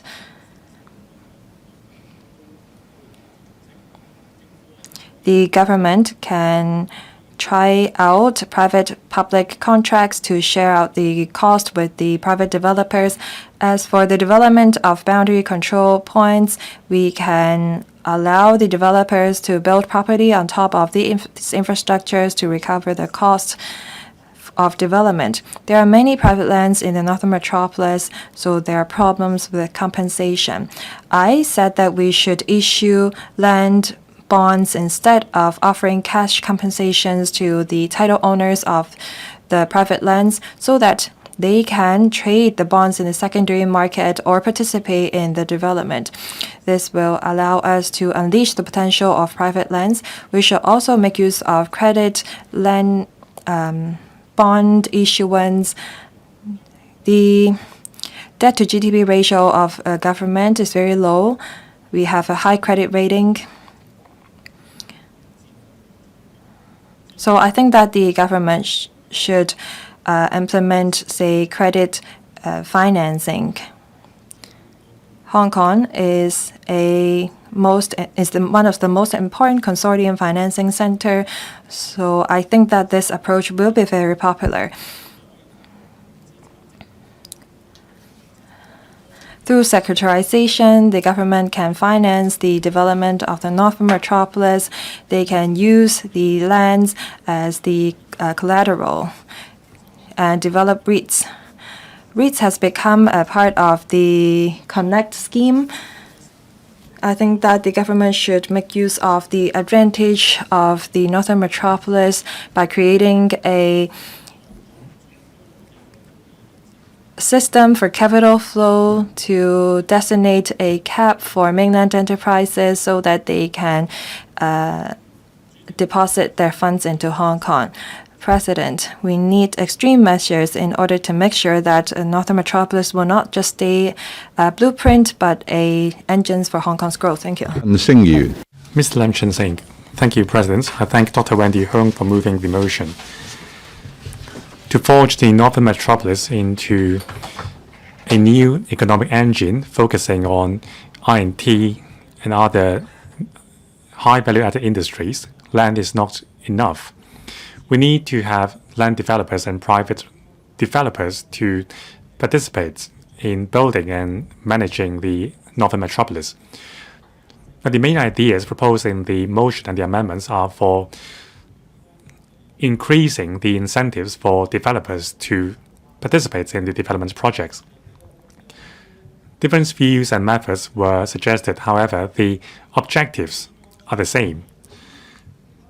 The original motion suggests establishing a Northern Metropolis Core Area Authority under the Coordination Committee and the Task Force.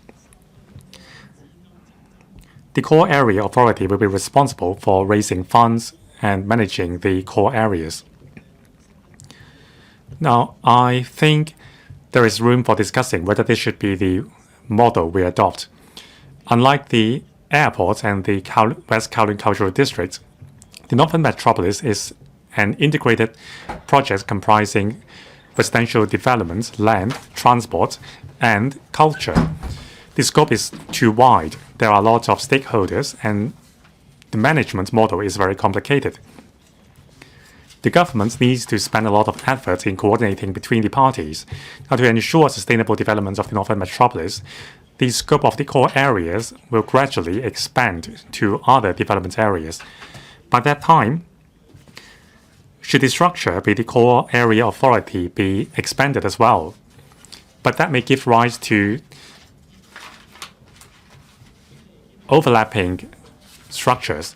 Now, rather than a three-tier structure, I hope the government would enhance the functions and roles played by the coordination office and upgrade the office. Now, the office role is to offer planning views in terms of land approval and hardware development. In terms of software, the relevant policy bureaus are still in charge. For example, the ITIB would be responsible for developing the specific layout of the sentinel pole, while the Education Bureau is responsible for planning for the types of post-secondary institutions to be introduced into the Unitown.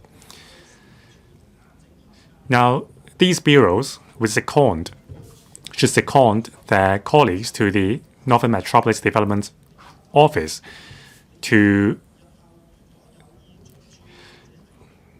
make plans for the relevant development.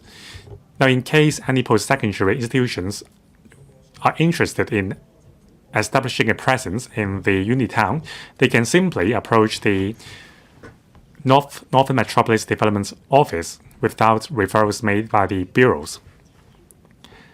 Now, concerning the specific operational model of specific industry zones, I support the government's approach to establish a wholly owned corporations under the government to operate and manage the zones. This will ensure integration with the market. Now, concerning the Northern Metropolis Core Area Authority Ordinance or a new legislation for developing the Northern Metropolis, I am open-minded. But that would give rise to another special administration within the Hong Kong SAR with different laws and regulations. Now, what about the artificial island in KYC? Do we need another KYC artificial island ordinance?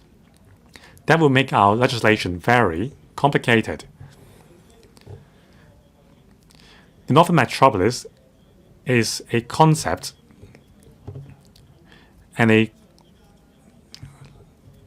comprehensive area. It is rather difficult to introduce a dedicated piece of legislation for the Northern Metropolis.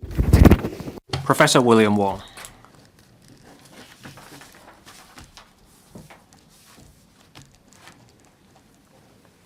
President, I thank Dr. Wendy Hong for her motion.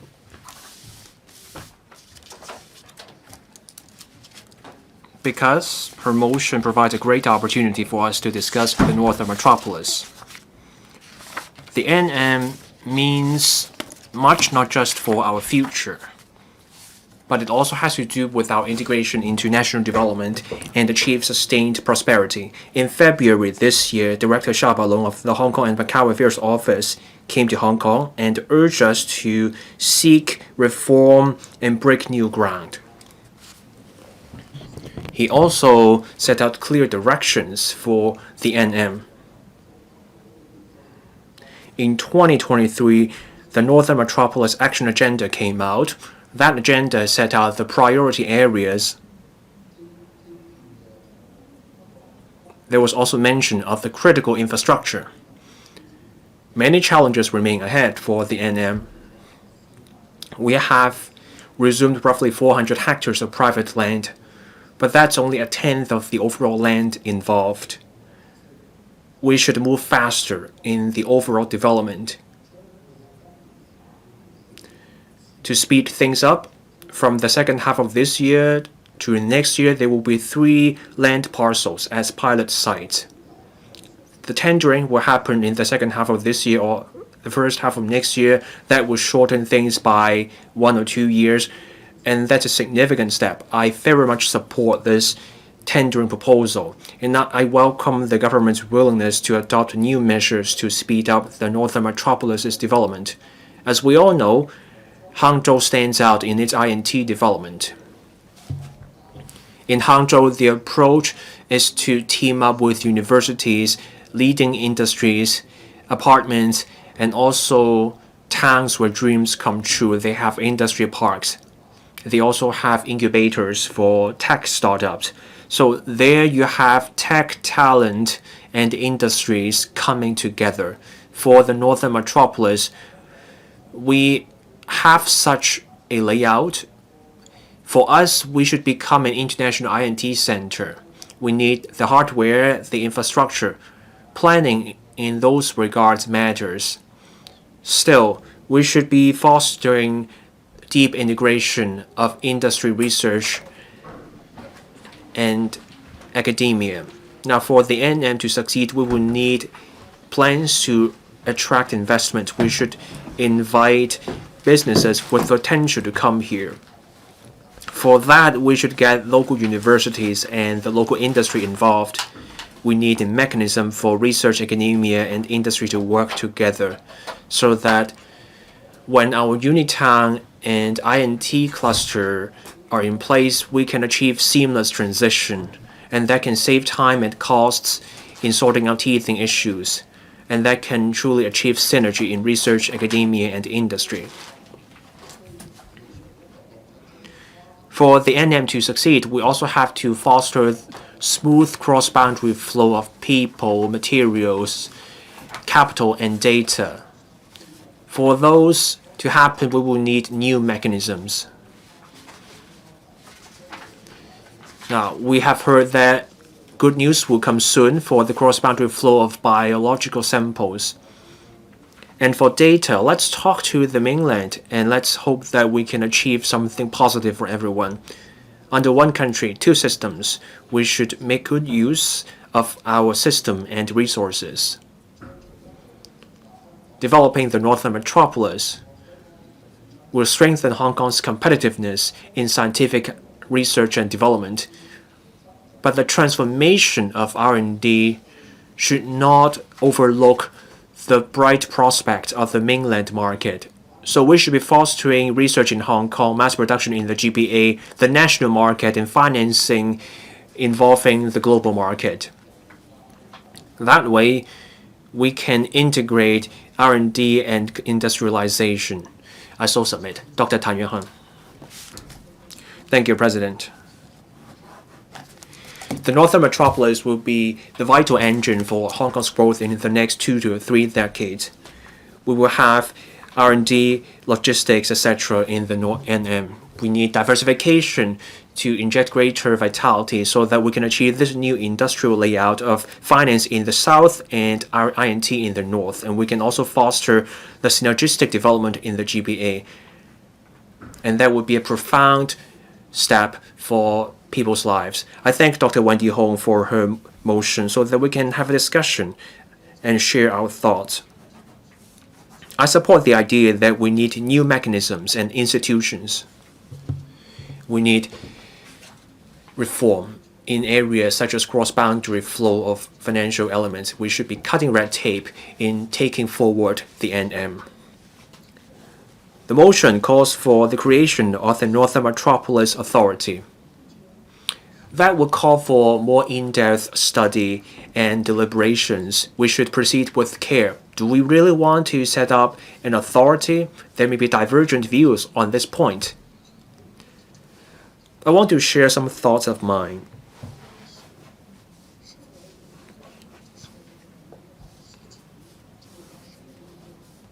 Does a huge project necessarily call for a statutory body? We already have different kinds of offices and authorities. At this rate, we will simply get more and more authorities and offices. It's easy to create a new body, but getting rid of one is the hard part.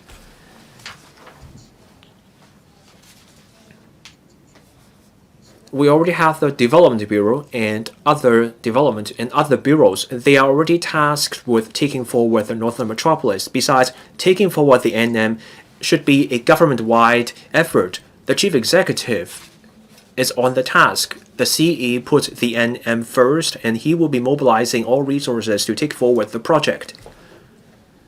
And then if we create this NM authority, that will simply complicate things. Will that actually diminish the importance of the NM? If we set up an NM authority, that authority will not just be given resources automatically. That body won't be able to solve problems in capital, talent, and construction. In the end, we will still need support from the entire HKSL government and also talking to the mainland as well as reaching out overseas in bringing in businesses and talent. If we simply want an authority to coordinate the work, we already have the deputy financial secretary on the task. So in that light, wouldn't creating a new authority affect the existing government institutions? Suppose we set up an NM authority. Wouldn't there be conflict, tensions between that authority and other departments? Each bureau and department has their own key performance indicators, everyone is happy, and then you create a new authority. And when every department strives to meet their own KPIs, will other departments offer full support to the hypothetical NM authority? Do we really want a standalone statutory authority for the NM given what we already have? And that authority probably won't get much done. So to speed up the NM's development, the government can do something about the advisory committee and the NM coordination office. We can reform the institutions and mechanisms. We can give more duties and responsibilities to the NMCO. Let's strengthen the NMCO. I so submit. Mr. Chen Kim-po. Thank you, President. The Northern Metropolis is a new growth engine for Hong Kong. It directly impacts the future competitiveness of Hong Kong. I thank Dr. Wendy Hong for proposing the motion to give us the opportunity to discuss this topic. We are adopting an infrastructure-led approach to develop the Northern Metropolis, and we have an authority that can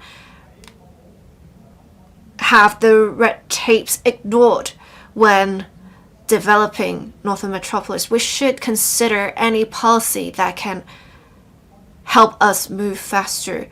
We have very good infrastructure technology that is recognized by different parts of the world in the mainland, and it is key that we think about how we can incorporate such technology in the development of Hong Kong. We also have different options in the Greater Bay Area. We should leverage on the advantages of having the established construction practices, materials, and equipment brought to Hong Kong on the premise of protecting local employment. We should adjust the ratio of imported labor for construction accordingly. We should also make good use of AI to rationalize the workflow of handling of relevant applications to compress the time needed for approving applications. We have a specific zone for Northern Metropolis where we can test out the expedited workflow. We should have interdepartmental coordination. We should have the government managing the Northern Metropolis, but we should adopt a market-led approach. We should have direct approval of the government of the development projects in Hong Kong to expedite the approval process, and that should also help us maintain leadership of the government. We should also practice a market-led approach to have more flexibility in development of the Northern Metropolis. We should make use of large-scale land disposal to have breakthroughs in policy in the development of Northern Metropolis. We should engage more capital through such approach. It will also help us leverage on international experience to enhance infrastructure in the Northern Metropolis. We are doing something new in the Northern Metropolis. When developing core infrastructure, we are accumulating experience. We should, however, have a specific timetable and roadmap for its development.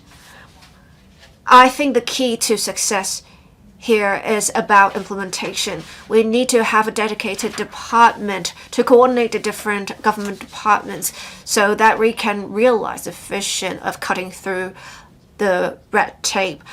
and then we can leverage on the great potential of the Northern Metropolis, and we can seize on the tremendous opportunities. Thank you. Mr. Robert Lee. Thank you, President. Developing Northern Metropolis is an important policy of the government. It is also a new growth engine for Hong Kong's economy.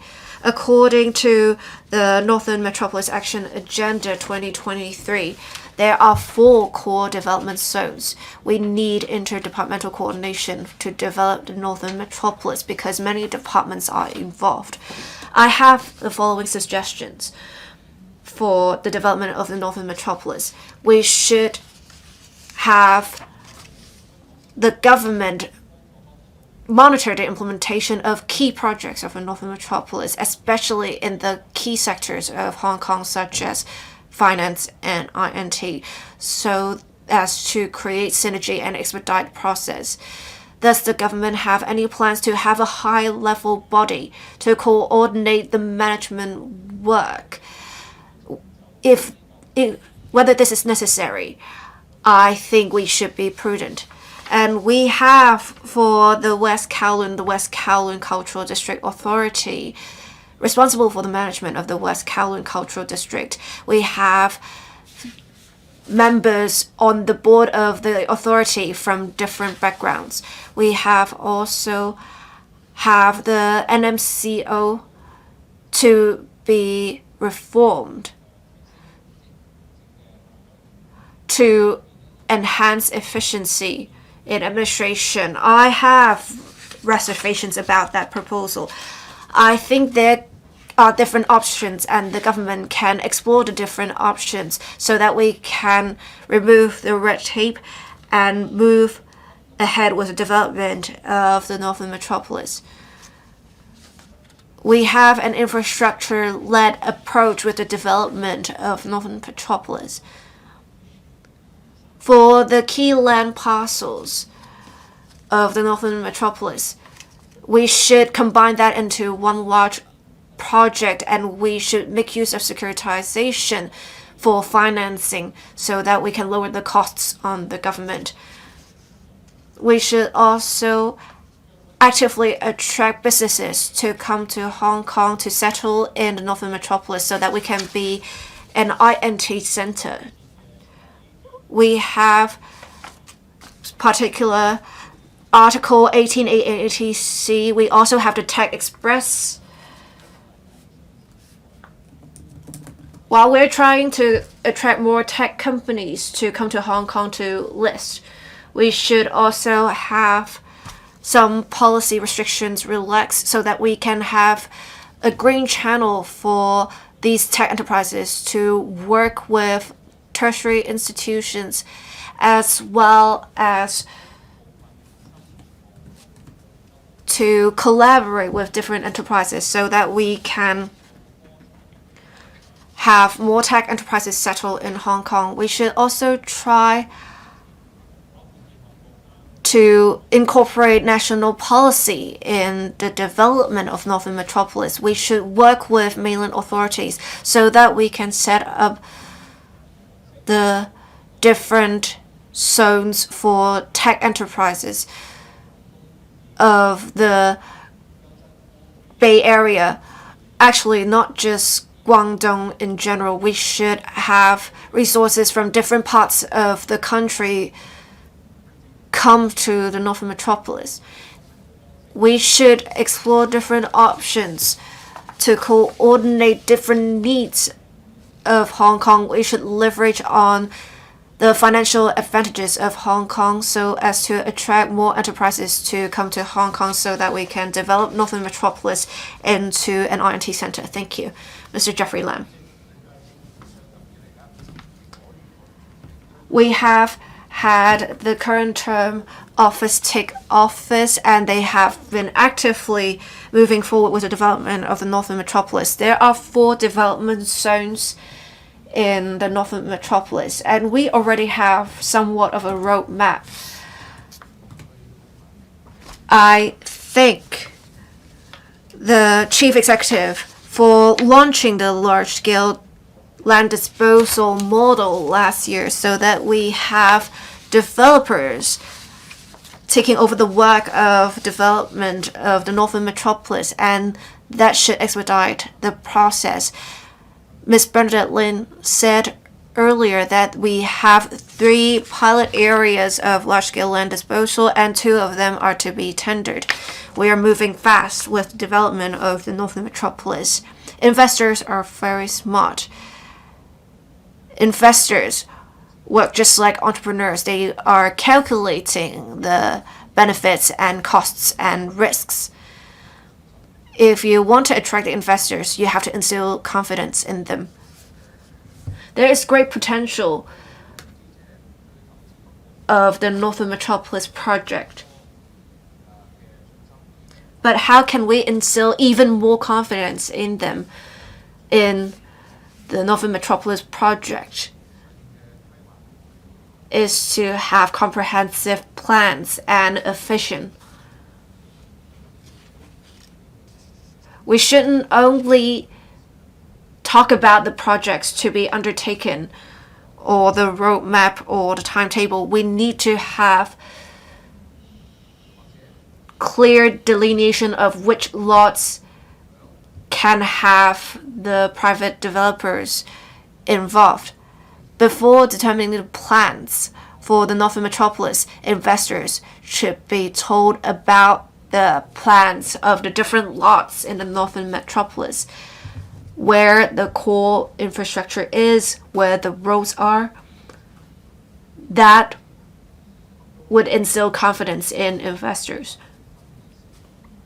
There are 4 major zones in the Northern Metropolis that we know, but we need more details. We have many lots reserved for advanced tech. We have also some parts of Kwok-fan that will be used for developing digital enterprises and digital economy.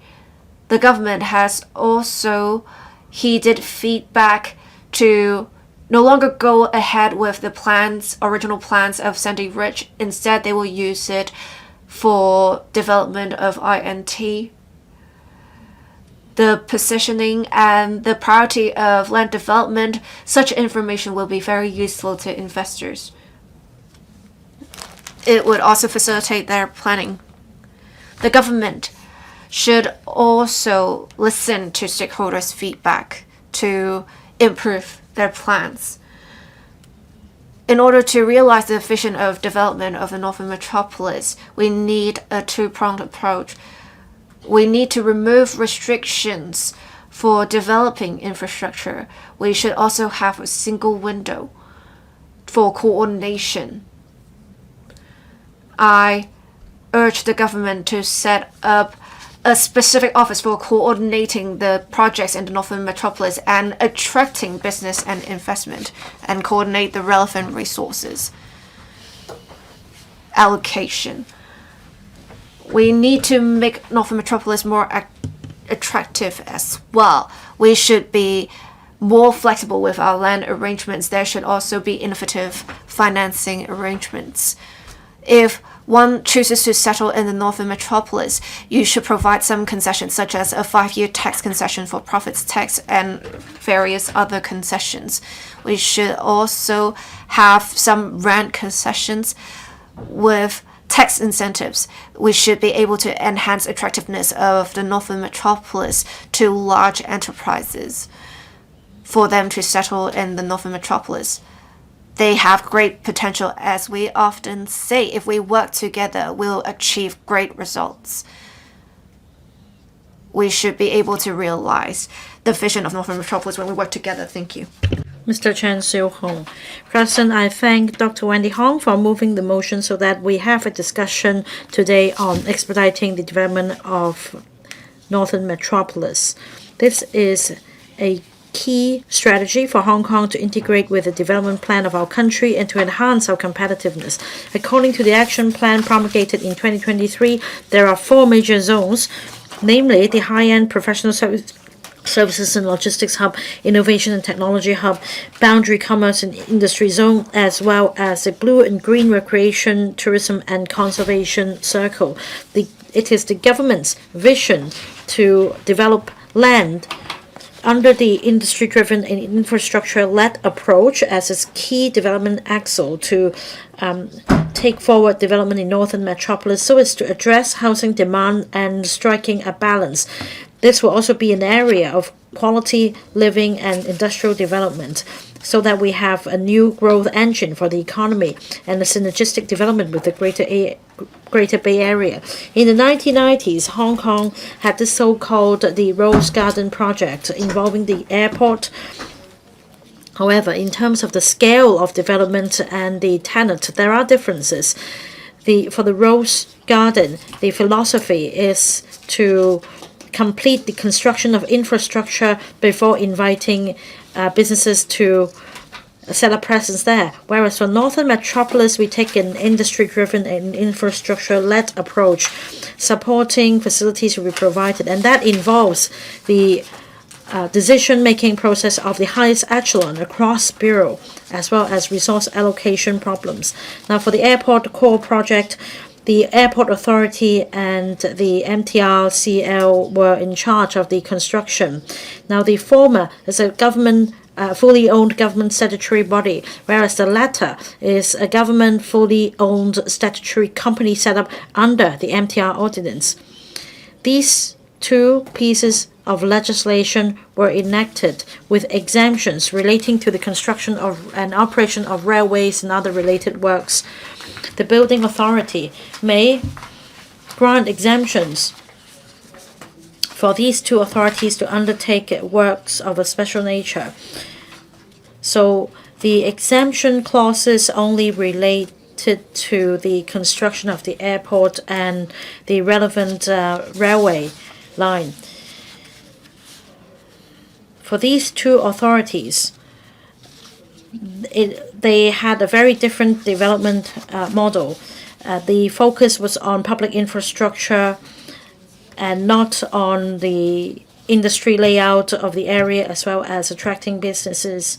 Whereas for Northern Metropolis, the government takes forward the enhanced conventional new town approach. There is also the large-scale land disposal approach that have been introduced. That means for site formation and infrastructure, as well as public works projects, they will be undertaken by developers. Upon completion of these facilities, the government will be in charge of management, and there will also be rationalization of issues relating to private investments and property rights. In 2022, in order to expedite land supply, the government submitted a bill into LegCo. It relates to development, public works, planning and land. It involves the streamlining of the statutory procedures for land acquisition, as well as construction of railway projects. For major projects from site formation to completion, the time frame can be shortened substantially from 13 years to 7 years. Now, as a member of the Bills Committee, I emphasized that apart from streamlining the statutory procedures, we should also streamline the internal administrative procedures so as to meet the government's target. And my suggestion is to set up a statutory organization in charge of industrial development and the development of infrastructure, as well as attracting businesses, etc. And an office should also be set up that involves multiple bureaus and multiple disciplines so that high-level authority can be set up for making decisions. Relevant qualified professionals should also be deployed to take charge of the vetting work. Mr. Champouler. Thank you, President. The Northern Metropolis presents the major economic driver for the coming decades. Now, Mr. Xia Baolong, the director, when visiting the Loop area in February this year, categorically mentioned that the government should be bold in taking forward reforms and achieving breakthroughs. So on Northern Metropolis, I think the government should remove red tape and adopt policy innovation so that relevant laws and regulations can be relaxed and that we can build a new economic driver. Northern Metropolis was the idea first floated in the last government in 2021, but this government has decided to expedite its development by streamlining statutory procedures and introducing the large-scale land disposal. The time frame has been shortened from 13 to 7 years, and so far 400 hectares of private land have been acquired and 80 hectares of land have been formed. It's been close to 4 years. Some projects have now come into focus. The government would like to take forward the large-scale land disposal approach. That means private developers will be invited to contribute. Now, over 20 EOIs have been, or proposals were received for the 3 pilot areas. That shows that the market is optimistic about the development. Now, in the second half of this year, the government will start tendering. I hope that the administrative procedures and the vetting process can be streamlined so as to enhance efficiency, speed, and quality, and that we can achieve important milestones. Now, it is a very good idea to leverage on private capital and market forces. In the past, the government departments have not been effective. It took a long time for projects to be considered and for works to be accepted, and it was very ineffective. Now, in order to expedite works in the Northern Metropolis, the government should set up a high-level steer. There should be better coordination among government departments. The government should adopt the mindset of a facilitator so that this role can be played to the full to remove red tape and to expedite works in Northern Metropolis.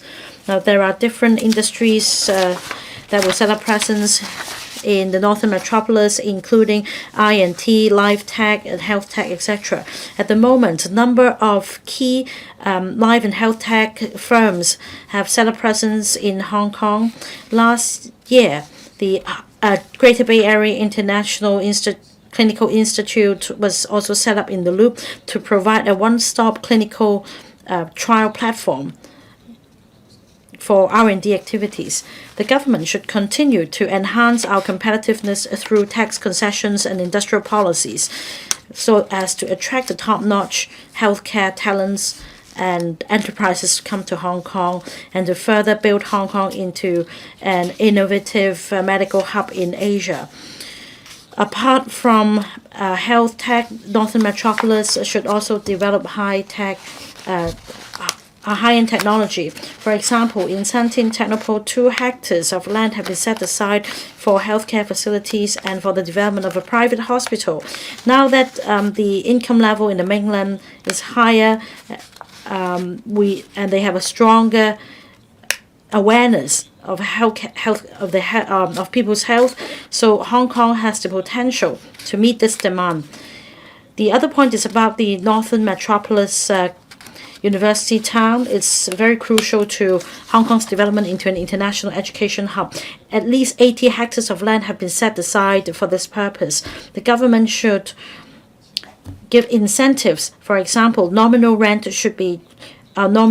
premium should be charged to invite the prestigious university to set up satellite campuses in Hong Kong and attract more overseas students to study here so as to enhance our brand of studying in Hong Kong. Thank you, Ms. Connie Lam. Thank you, President. Now, Northern Metropolis lies in the meridian of Hong Kong. I thank Dr. Wendy Hong for moving the original motion. Now, across the river, Shenzhen has been developing their I&T facilities rapidly. In Shanghai, the project comes in a mega scale, so we need to catch up.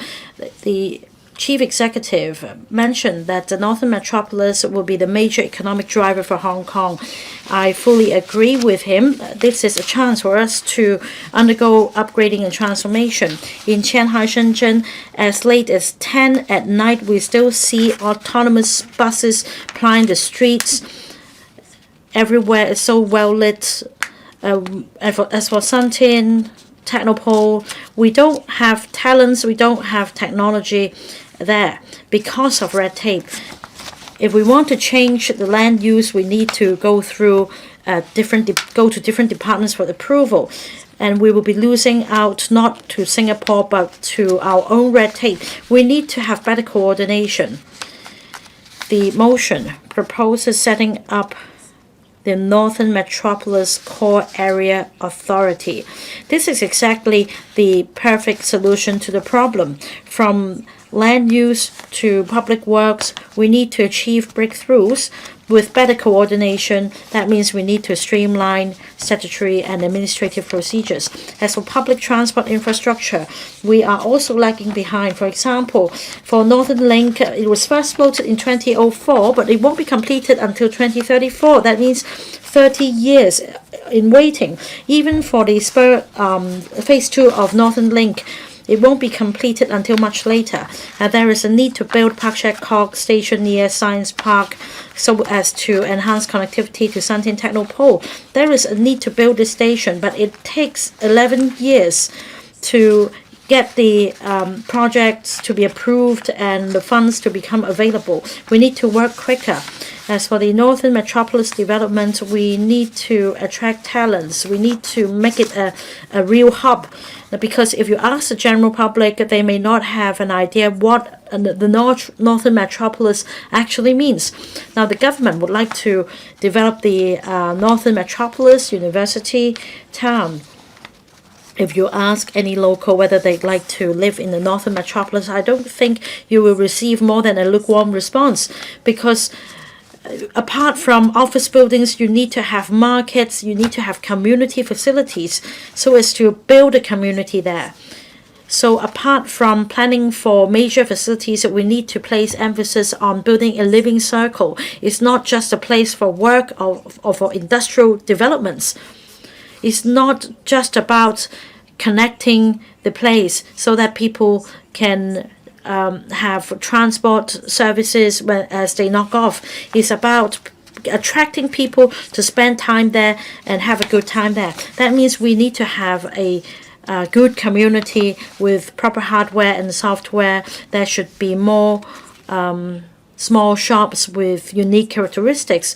For example, we can have shops for the cultural sector. We can have an urban farm so that on weekends, parents will bring their children to visit Northern Metropolis. Establishing the Northern Metropolis Core Area Authority will make it easy for the government to work with the business sector and as well as the community organizations. As also I support the original motion. Dr. Johnny, I start by thanking Dr. Wendy Hong for her motion so that we can discuss development of the Northern Metropolis. We're going from stability to prosperity. We're in an economic transition of critical importance, and this is where the Northern Metropolis fits in. The NM is crucial to Hong Kong's future. This means so much for our economic and industrial upgrading and transformation. The National 14th Five-Year Plan supports Hong Kong's development into an INT center. And in the Northern Metropolis, we will see a new INT city. This will be a tech hub. And this is also where we will see most of our INT land. The TIEN Technopole will give us 300 hectares of INT land. It will be next to Shenzhen and the Hong Kong port. The TIEN Technopole will synergize with Shenzhen and also help us create this new layout of finance in the south and INT in the north. The government can grant land parcels to industries to speed up development. Now we can have some new approaches to financing. Say payment in installments for tendering. This can take pressure off the cash flow of developers, and this can get more developers to take part in the tendering. Now, going full steam ahead with the Northern Metropolis is important. Here, the ZHANG Technopole should be taken forward with an innovation focus. Say we should focus on the low altitude economy, new energy, and biomedicine, so that we can bring in the leading tech firms. The government should offer preferential treatment and support, and let's also encourage universities and tech firms to work together so that we can have an entire INT industry chain in the ZHANG Technopole. We should also foster the collaboration between the Northern Metropolis and the Heta Cooperation Zone, so that we can create a tech corridor that is internationally competitive. To go along with that, we also need the software. We need to secure the cross-boundary flow of people, capital, data, and materials. And that's how this model of one river, two banks, and one zone, two parks can truly work. And that's how we can leverage our strength under one country, two systems. For that to work, we need the smooth flow of people, capital, data, and materials. Now, another source of land is the Lantau Tomorrow project. We can adjust the timing of taking forward that project. The government should make its position clear about the Lantau Tomorrow project. Do we continue or do we shelve it? We need clarity. Let's focus on the Northern Metropolis. We devote all our resources and policy measures to the north. Let's focus on the tech-focused north. This is in line with the global trend, and we can also meet market expectations, and we lay a more solid foundation for our future development. Both the NM and the Lantau Tomorrow project cost a fortune, so we should get our priorities right. Now, we can set aside the funding and wait till the time comes. And at this point, we should send a clear signal to the market. Otherwise, people form the false impression that we're simply dragging our feet with the Lantau Tomorrow project, and that will come back to affect the NM project. So let's focus our energy and resources on the Northern Metropolis, which is in line with our country's interest. That should be our priority.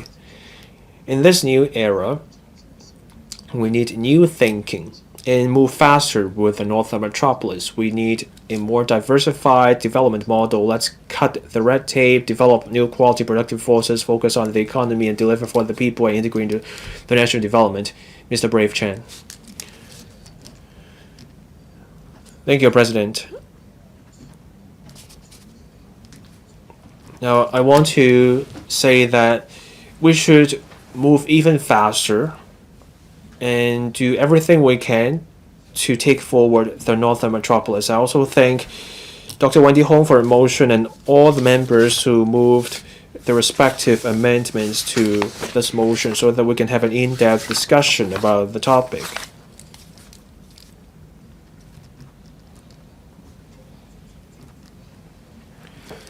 The entire government has shown greater speed than before. The world has changed. Public expectations have changed. The global economy is in volatility. The chief executive said he has this burning urgency to see change. Of course, you cannot build a skyscraper overnight. In Shenzhen, they can build a skyscraper in a year. Over here, we have moved faster. So how do we move even faster? The GBA is personally designed, planned, and taken forward by the President Xi Jinping, so the GBA should be our priority, and that makes the Northern Metropolis a priority.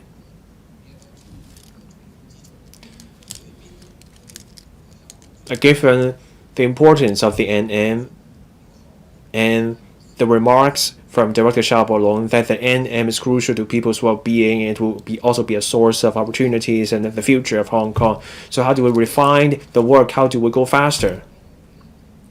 There are physical constraints indeed. Other members have called for cutting the red tape, offering policy support, creating a special zone within the SAR, whether we can have special arrangements so that we can achieve greater, faster, better results. Can we do something about the approval? Can we refine the regulations? Let's look at our Palace Museum. And also the community isolation facilities, back then known as mobile cabin hospitals. We accomplished those projects at great speed, and that was recognized from around the world. Now, from my constituents, I've heard the following things. Now, let's look at the Unitown. We can give a plot to each university, and it will take years before you see results. But then when you look at the Metropolitan University, you can see that they're buying or renting an existing structure, and they can go ahead right away. They hit the ground running.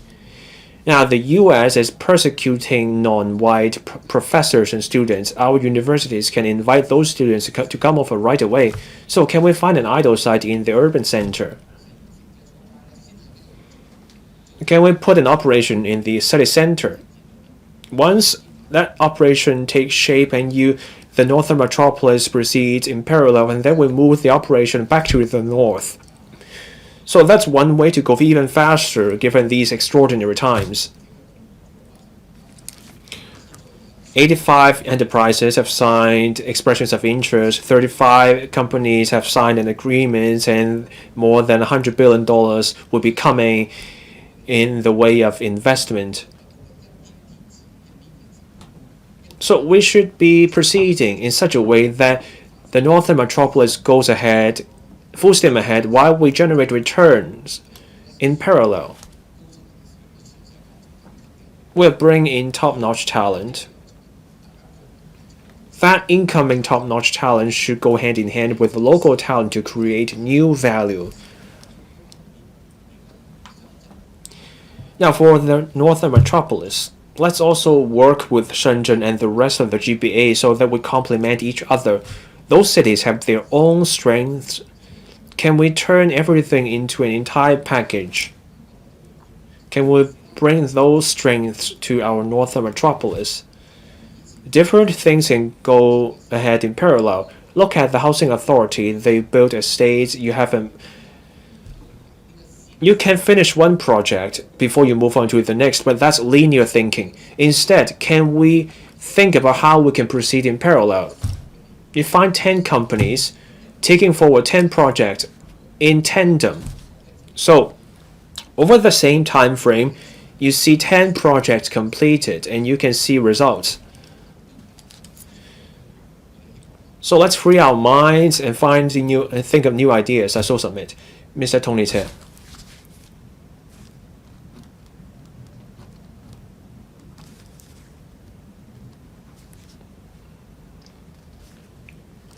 Thank you, President.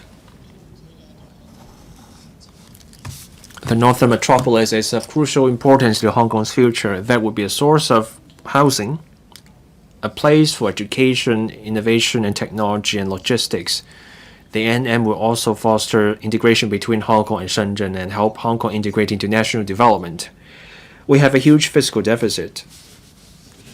Speeding up the NM project will require leveraging market forces.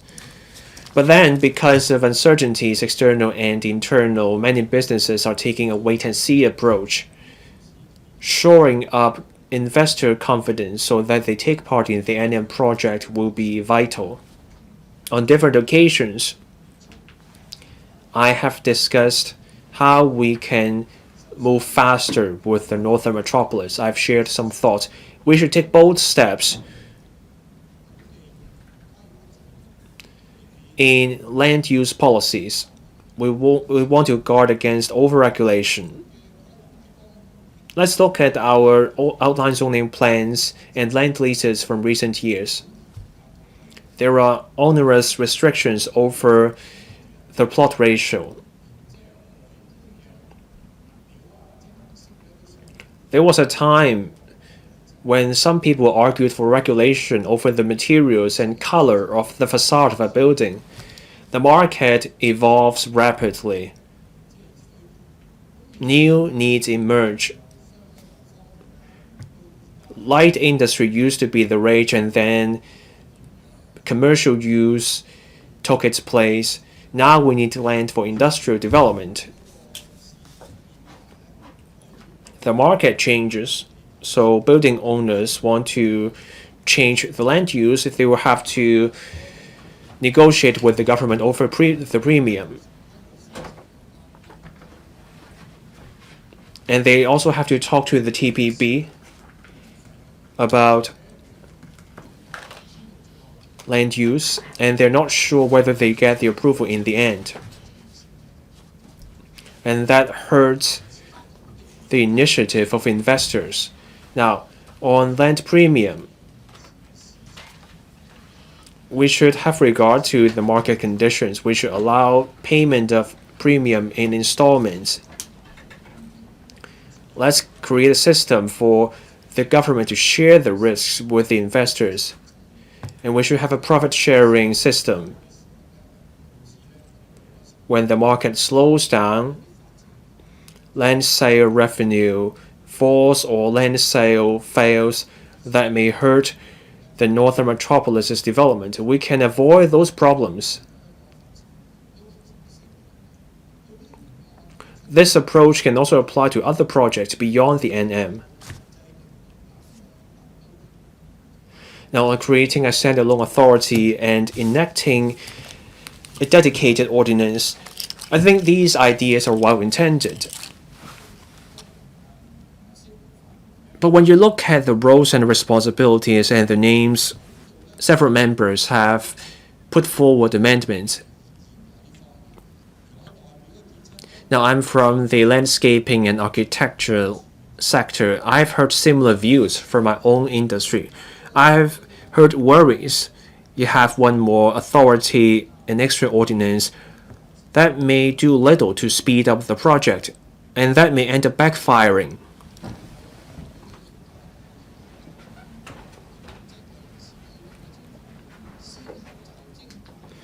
Now, people have called for different ways to streamline the approval procedures and enhancing the administrative process. Now, some people have said that those reforms fail to live up to their promise. You have streamlined the procedure, but the officials adopt the old mindset. They think of themselves as regulators instead of facilitators. And they know little about the market. They don't talk to the industry. On that basis, any extra authority or new ordinance would do nothing. You will not see greater speed. The chief executive stressed reform and breaking new ground. The CE also proposed an accountability system for higher-ranking officials. We have expectations, I so submit. Ms. Carmen Khan. Thank you, President. Director Xiao Baolong said at the forum for the 5th anniversary of implementation of the national security law, said we should press ahead with the development of Northern Metropolis. The chief executive also said he felt a pressing urgency over the progress of development of the Northern Metropolis. We can see the chief executive being quite concerned about the progress. He has also been contemplating the progress of various methods of implementation of development of the Northern Metropolis. The Northern Metropolis will accommodate in future 1/3 of the population of Hong Kong. It will be a big area of Hong Kong, so we really need to expedite the development of the Northern Metropolis. I thought we shouldn't have another debate on this because I think this is already a consensus.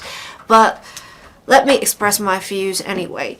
Director Xiao Baolong said we should implement reforms and continue to seek breakthrough.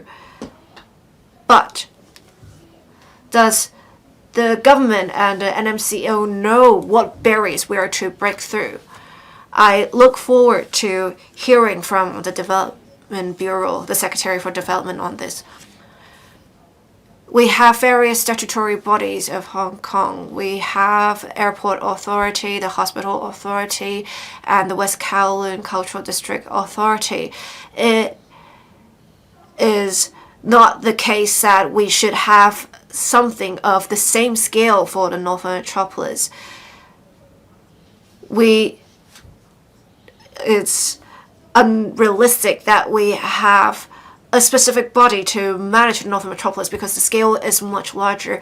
I think we need to see whether we should have more laws or more administrative measures for the management of the Northern Metropolis development.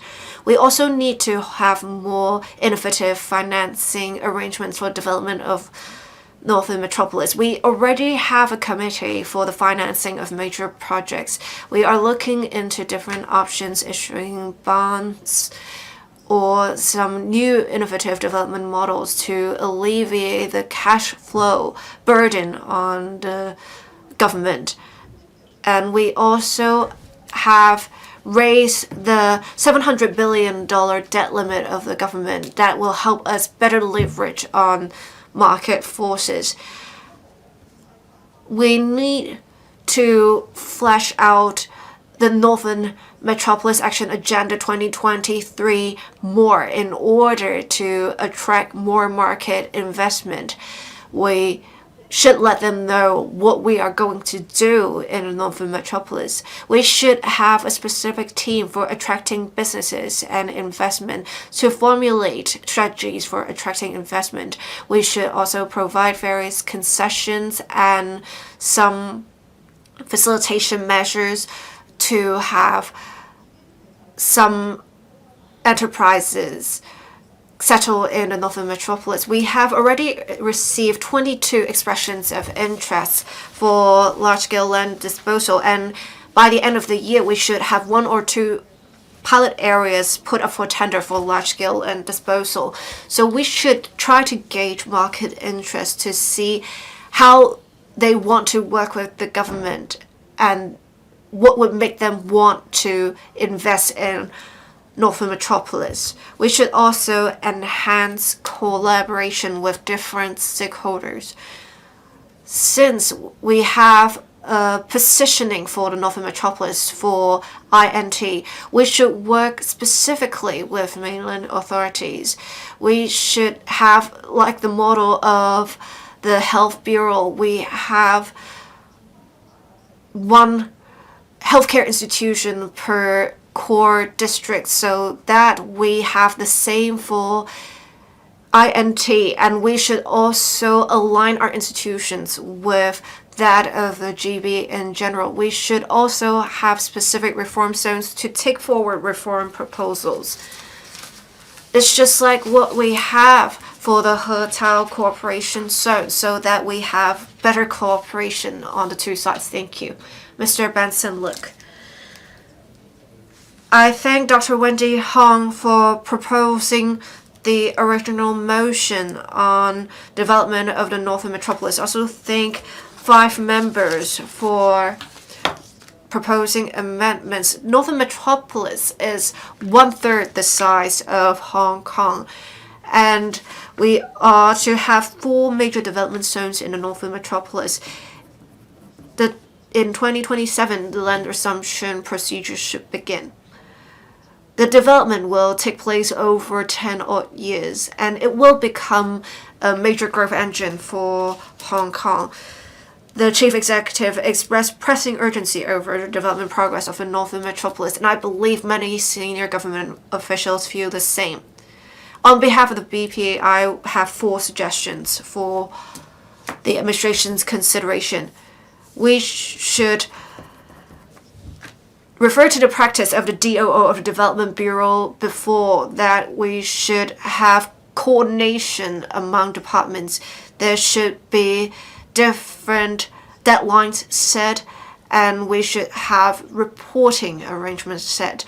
That should expedite the workflow. That should also alleviate the burden on developers as well as the government. We should have a specific office for attracting businesses and investment. We should have high-level leadership. We should have strategic communication with interested enterprises and formulate the specific strategies for attracting businesses and investment. We should also flesh out the Northern Metropolis development strategy so that we are going to have details about concessions to be provided to talents and enterprises that are settling in the Northern Metropolis. The government should offer some flexibility in the development of Northern Metropolis in response to market feedback. We should have more flexible payment models and financing options. We should probably have some profit-sharing arrangements that can offset land premiums.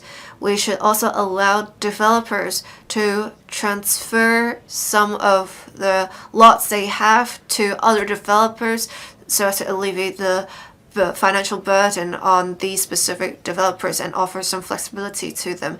We want to attract more talents and businesses and investment to come to the Northern Metropolis. So we should have some sort of tax concessions for profits tax, salaries tax, or stamp duty so that the Northern Metropolis can be attractive for businesses and talents. We should provide to enterprises that are to settle in the Northern Metropolis several years' worth of profits tax concessions. We should specifically encourage advanced tech and green finance enterprises to settle in the Northern Metropolis. For specific positions, we can also provide salaries tax concessions. We should also provide facility measures such as visa facilitation arrangements for talents that are settling in Hong Kong, specifically the Northern Metropolis. We should also provide some rent concessions so as to attract large-scale companies or companies with great potential to settle there. To realize the vision of the Northern Metropolis, we need to be innovative in various aspects: law, strategy for attracting businesses and investment, etc. The chief executive said we need to work hard, and honestly, hard work is almost always necessary. Thank you. Dr. Starry Lee. I thank Dr. Wendy Hong for proposing the original motion. The development of the Northern Metropolis is the biggest project after the new airport development, I would say. As many said, it is 1/3 the size of Hong Kong, and we have to invest a lot in it. We have to do large-scale land disposal. We also have to issue bonds. The scale of bond issuance is not small at all. So it is definitely a major project. We have, for the southern part of Hong Kong, focusing on finance, and the northern part of Hong Kong focusing on INT. And the Northern Metropolis will provide great impetus for us to move towards high quality development. The country also attaches great importance to the development of Northern Metropolis and the Hetao Cooperation Zone. Working with Shenzhen, we will become a core INT hub. With alignment of various standards, we should become an international INT hub. So this is an important topic, and we must achieve success in this. We have had the chief executive summarize our work before, and I appreciate the progress we have made so far. Some think the progress is slow, but I have seen great change to be what it is today. But of course, things are moving fast. If we are to go with the original timetable, we cannot keep up. We have solid foundations, but I do think we need to have innovation in institution as well as research and development so that we can make breakthroughs. I think we need to be prudent, however, because Northern Metropolis is 1/3 the size of Hong Kong. If we are to have a statutory body, it should not work just like the airport authority. Because that would mean the authority would be responsible for the development of 1/3 of Hong Kong. I think we should look carefully at this option. We need to deal with the various persistent issues, long development cycles, financing issues. We need policy breakthroughs. It's just like with railway projects. We should see which regulatory regime will work the best, the most efficient, and then we should adopt that model. We should also have an industry priority approach. We need to attract businesses and investment. We need to have the hardware ready, but if we have no demand in future, that is not good. So we need to have policy facilitation to attract large companies to settle in Hong Kong. I actually raised an oral question on this before, but I did not get solid answers. I also asked the financial secretary this, and it is said we have good policies already. We have very good tax policies specifically. But I think we need more to attract large companies to come to the Northern Metropolis. Many members talked about providing tax concessions, but we are already issuing bonds. We are in a fiscal deficit. What is going to happen with our IRR? So I think we should do more in terms of manpower policy. The secretary may think this is not under your purview, but I would think it is just part of supporting the operations of the INT Park. We need to have a better flow of elements.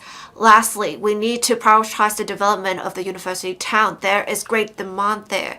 Universities can work with industries to nurture talents. We can also realize the vision of having the country be an education powerhouse.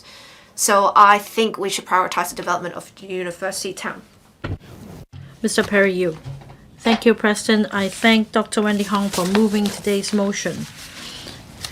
Northern Metropolis is a pressing issue close to the heart of everybody. We need to achieve a breakthrough so that we have a dual engine. And in order to have innovation in our system, we need a new vessel that can be integrated into the Greater Bay Area development.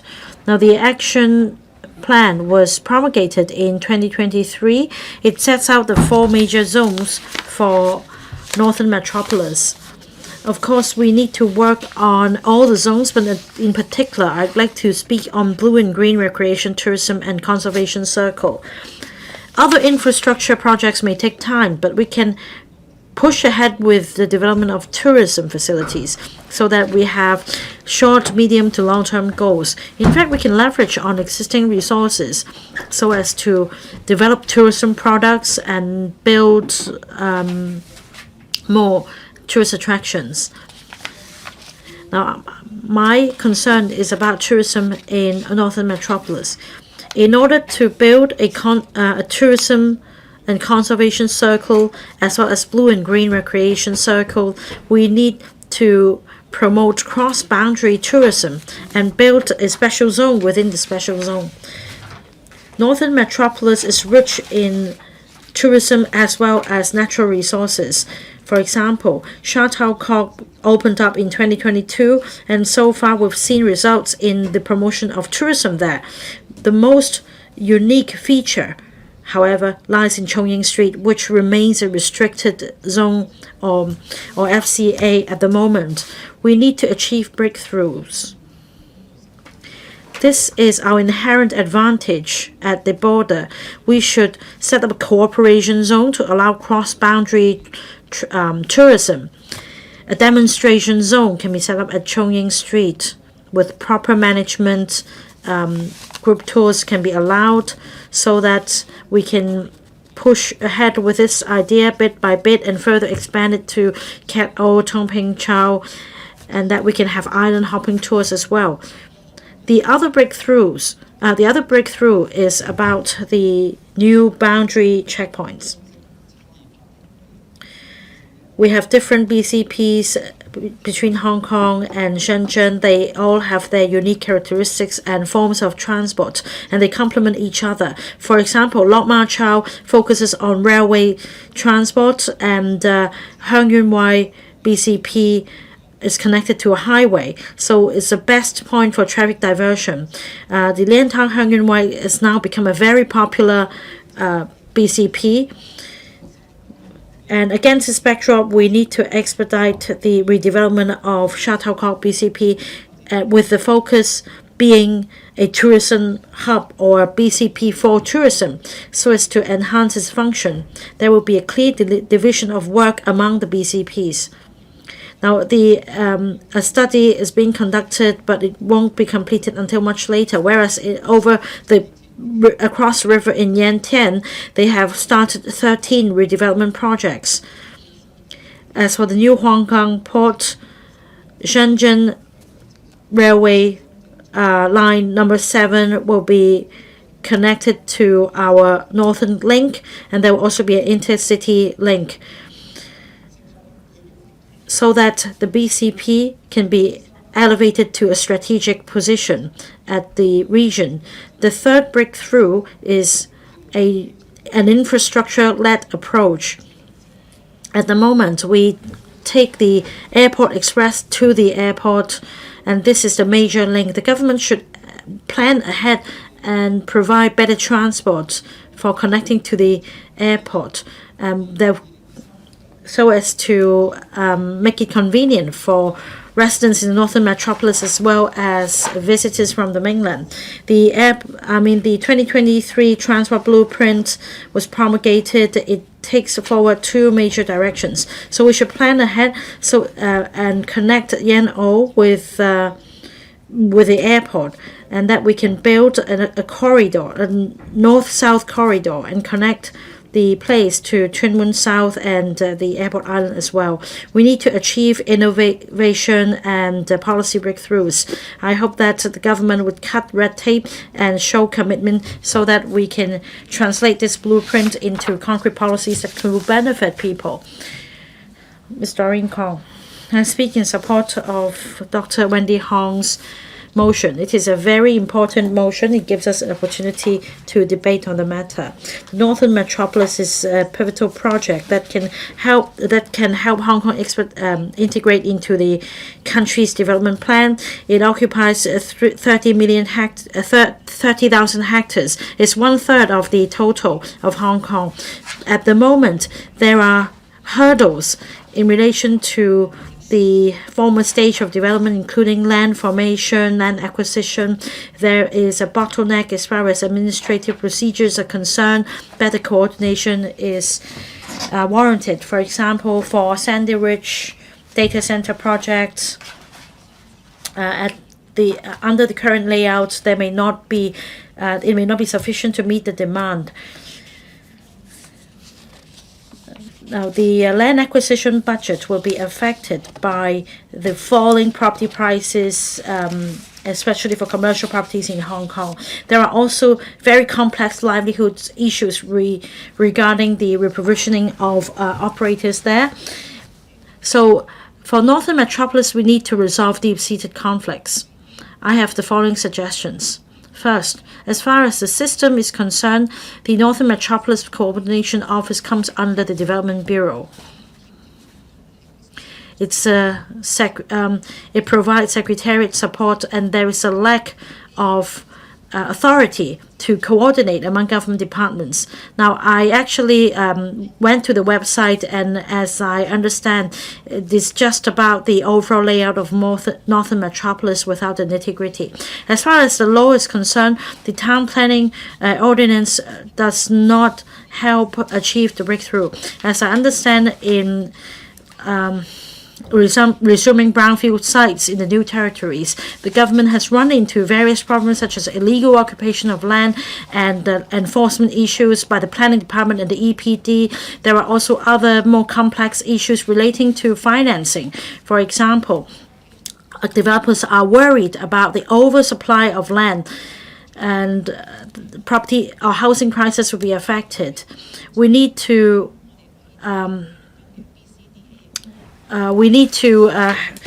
have reference to the BCDA in the Philippines. It's called Base Conversion and Development Authority. Now, the BCDA, or something similar to the BCDA, can be set up directly under the authority of the Chief Executive. This will be a statutory body that oversees different government departments and bureaus. And professionals familiar with infrastructure projects can take the lead in planning, design, and attracting businesses so that pilots can be introduced. This can reduce red tape and bureaucracy. I personally visited the botanical global city developed by the BCDA. It's very impressive. The other example is Silicon Oasis. Is developed by Dubai Silicon Oasis Authority. Now, it actually has legal backing. Apart from policy innovation, we should also promote public-private partnership with the government keeping a certain proportion of the investment. In the Middle East and other places, in recent years, they've relied on public-private mega infrastructure projects to solve the problem of financing. This can also help flow the funds. Now, this kind of partnership will give greater confidence to investors and enhance transparency. Finally, we need to have a breakthrough from the traditional mechanism. That means we should set up an independent authority in charge of coordination under the industry-driven and infrastructure-led approach, so that the 30,000 hectares of land can be fully developed and have the potential unleashed to drive the economy of Hong Kong for the coming decades. Mr. Frankie Yik. Thank you, President. I thank Dr. Wendy Hong for moving today's motion on expediting the development of Northern Metropolis so that we have an opportunity here in this chamber to explore the idea. At the Chief Executive's Interactive Exchange Question and Answer session of LegCo on the 29th of May this year, the Chief Executive said he felt a pressing urgency over the development progress of the Northern Metropolis. He would like to listen to our views so as to expedite the development of the Northern Metropolis. So this is an opportunity for us to chip in and to find a way out to expedite development together. Dr. Wendy Hong's original motion has two limbs. One suggestion is to set up the Northern Metropolis Core Area Authority. So this is something like the Airport Authority with executive powers, so that we can skip all the bureaucracy and red tape. The second suggestion is to enact a new piece of legislation called the NM Core Area Authority Ordinance, so as to expedite the planning and approval procedures. Now, the Northern Metropolis spans 1/3 of the total area of Hong Kong. Dr. Wendy Hong therefore proposes setting up a core area so that we have a special zone within, as suggested in her newspaper article. Now, as for the second suggestion, whilst I fully understand the need to cut red tapes, I believe there are two different approaches. One is to introduce exemption clauses with legislative amendments. The other is what Dr. Wendy Hong has suggested, and that a new piece of legislation can be enacted to provide a special zone. Now, whilst Dr. Wendy Hong's suggestion may be a quicker solution, an easier solution. The Liberal Party is concerned whether this will in turn delay the development of Northern Metropolis.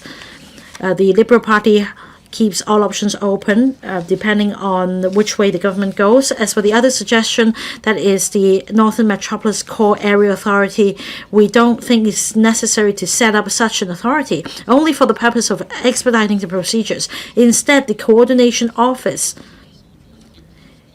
can set up a dedicated team with dedicated staff so as to achieve the same objective. As for the development of low-altitude economy, the Deputy Financial Secretary is in charge of coordination. And in return, very expeditiously, the office was able to amend the legislation and roll out a trial scheme for the sandbox. The Liberal Party is of the view that we can't agree with Mr. Louis Leung because it has to do with setting up a single window. Well, this is actually in line with what I said just now. This single window will be in charge of coordinating the various projects in Northern Metropolis. The central authorities have great expectations on the development of Northern Metropolis. The whole project will take 20 or 30 years, and this is inconsistent with the speed of our country. So I support this amendment as well. Mr. Eric Kim. Thank you, Madam Deputy. The Northern Metropolis is innovation-driven. This is crucial for our plan to create a new layout with finance in the south and INT in the north. We're also pursuing integration into national development, and in that process, the Northern Metropolis will play a vital role. The NM is right next to Shenzhen and has geographical advantages. That's a place for fostering collaboration between Hong Kong and Shenzhen. We should lobby for the central government support so that we turn the NM into part of the national 15th five-year plan that will foster the upgrading of industries and infrastructure development, and that can also help us overcome institutional bottlenecks, and that will mean fresh impetus for Hong Kong's prosperity, and then we can turn the GBA into a globally competitive urban cluster. So we have to work with the mainland cities of the GBA. And that means in the NM, let's set up industry demonstration zones. Let's have industry parks and turn the NM into a special area within the SAR. And that industry park will foster development in the entire area.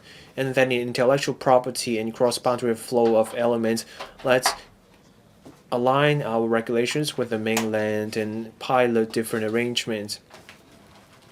We should attract large mainland enterprises to set up regional headquarters in the NM. Let's also bring industry chains to the NM so that we can synergize with the mainland. Now on the Unitown in the NM, we should speed up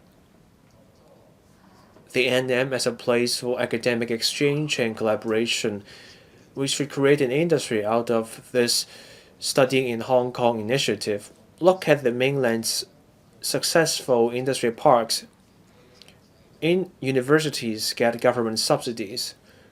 We should bring those universities to our Northern Metropolis so that we create an entire education cluster. We bring together the education resources, and that will make Hong Kong more competitive as a global education hub. The NM will be the engine for our future growth, and that area covers transport and other aspects. Let's leverage the latest technologies such as AI and other technologies. Let's create this gallery to showcase the achievements of the Northern Metropolis at different stages so that we create an interactive and immersive platform. And that can give visitors a deeper understanding of the NM's development, and we can forge a consensus about the NM project.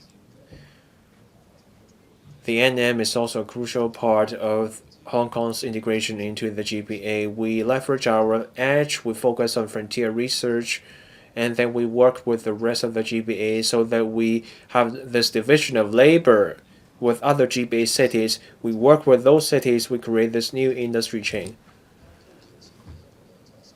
Madam Deputy, the NM represents a new level of strategic collaboration within one country, two systems. So we stick to one country while we maximize the benefits of two systems.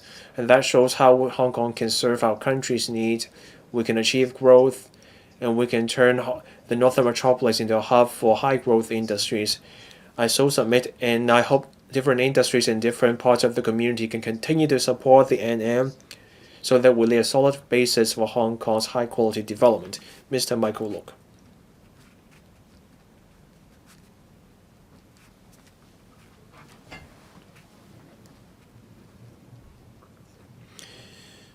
Madam Deputy,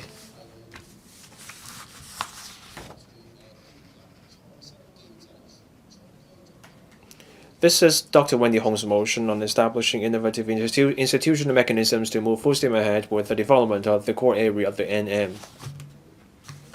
We all feel for the chief executive when he said he saw a burning urgency for the NM's development. The question is how to go about this.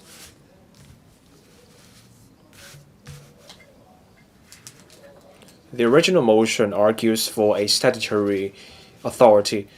Mr. Louis Lung's amendment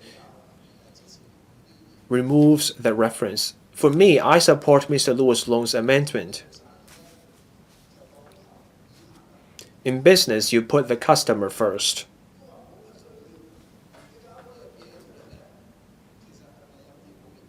You give the customer only what the customer asks for. The NM will focus on innovation and technology, education, and public housing, but then real estate will play a key part in the NM. So Mr. Louis Lung from the real estate sector has said, we don't need a separate authority, we simply need an investment promotion office. We simply want an office to bring in investment and businesses. We promote the business opportunities. We explain the policies. That's what matters.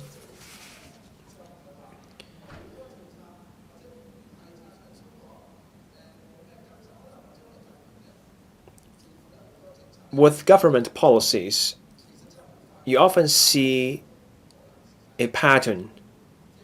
Even logical members cannot keep up with every single government policy. For me, I know more about labor policies and welfare policies. I know little about the area of expertise of Mr. Louis Lung, so I follow Mr. Louis Lung's lead in these matters. Of course, developers also know this area well. We may know little about mainland developers. So what are some new developments in our policies? What are some new opportunities in this space in Hong Kong? Now we have this concept called pay for what you build approach and ultra long-term, short-term tendencies and large-scale land disposal.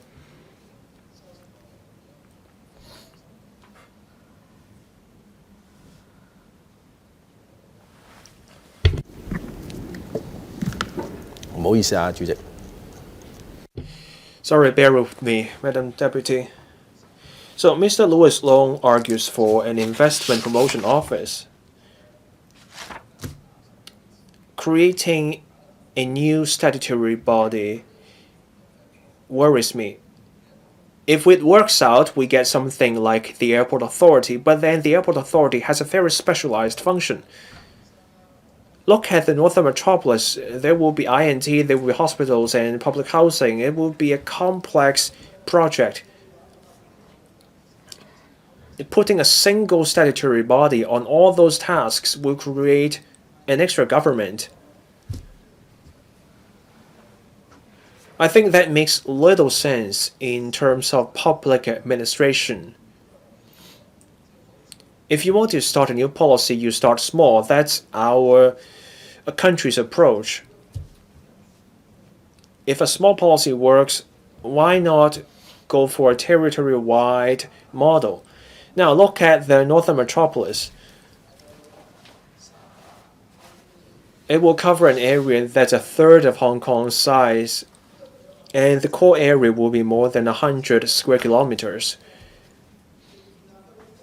And that's just the core area. What about the non-core area? Everyone wants their part of the city to be part of the core area.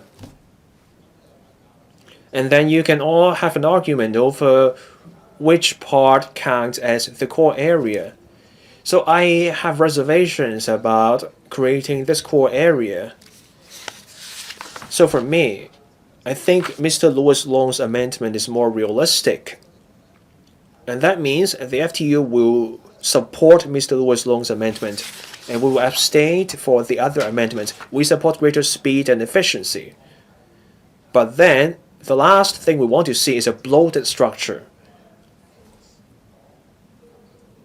We would like to see red tape cut not just for one area, but for the entire city. Thank you. Mrs. Regina Ip. Madam Deputy, Dr. Wendy Hong's motion is about going full steam ahead with the Northern Metropolis. I believe everyone can get behind that. The question is how. I admire Dr. Hong for her new ideas, and those ideas matter for LegCo. Unfortunately, the New People's Party will not support Dr. Hong's motion. And except for Mr. Louis Lung's amendment, we do not support the other amendments. We doubt that creating a core area and creating a new statutory body would speed up the development. We believe that will backfire. The government sees a burning urgency in taking forward the Northern Metropolis. This new term government took over in September 2022, and then in September that year, we saw this Development, Town Planning, Land and Works Miscellaneous Amendments Bill. That bill was about streamlining development procedures. I was the chairperson of that bill's committee. Both Dr. Wendy Hong and Mr. Louis Lung were on that bill's committee. That bill was gazetted in September 2022. We held meetings from January through June 2022, and then the bill was passed in July 2022. The bill commenced operation in September 2023. Just think about how long it will take to enact a new piece of legislation. Dr. Hong's idea is well intended. Development is complicated, and that's why she proposed a core area. In the new territories, you have the new territories exempted houses, but those are the exception rather than the norm. When you build a new building, you have to meet the requirements. You cannot exempt that building from all requirements. Now, on a new authority, that will lead to overlapping structures. To create a new authority, you have to find people to run the authority. The chief executive proposed the establishment of the Hong Kong Investment Corporation. It took 1 year, a full year, before we could set up the HKIC. The chief executive also agreed to set up the Maritime and Port Development Authority. Again, it took 6 months before we could appoint someone to serve as the chairperson. We had to find an EXCO member instead of someone from the maritime industry. Reason? Fear of conflict of interest. Now, if you want to set up an authority for the NM, the matter will be more complicated than you have for the West Kowloon Cultural District and the Airport Authority, because in the Northern Metropolis, you have housing, education, INT, everything, and it will be hard to find someone to run that authority. Developers with experience in dealing with the government will wonder why create this new authority. It will take a couple of years to create a new authority, and then the developers will learn to deal with a new authority again, and that will do nothing to boost speed and efficiency. So based on these reasons, I think Dr. Hong has great intentions, but her proposal will backfire, and that will slow down the NM's development. For that reason, the New People's Party will not support the motion and any amendment that support the core area and the new ordinance. We only support Mr. Louis Loong's amendment. I remind members that in accordance with the rules of procedure in relation to motion debate time limit, we are to end the discussion of this motion debate at 6:14. I will invite the mover to speak at around 5:40 p.m. Ms. Yong Ho Yan. I would first like to thank Dr. Wendy Hong for proposing the motion. We talked about earlier whose amendments or whether we should support the motion. And we are for the development of Northern Metropolis to expedite the implementation progress. We have for different departments some teething issues in coordination. It is hard to resolve such issues. Let me first declare I am a board member of the Science Park Corporation. Will we resolve everything by having new laws? And we already have a piece of legislation for, say, the Science Park. If we have to additional laws, if we have an office for attracting business and investment, it makes sense. But then if you need another body that would be basically supervising the science park, it doesn't make sense. Where is the money coming from? What are the enterprises that are going to be in the Northern Metropolis? What the model is going to be? We are trying to explore different options here. If we have to have new laws, laws are for regulation. And if we are to have some time limits imposed by law, it is not ideal. We should have it instead in tender documents. Say for the one who wins a bid, if they can compress the timeline by 20% or have something completed within, say, 6 months or a year, I think it is a better approach for the Northern Metropolis.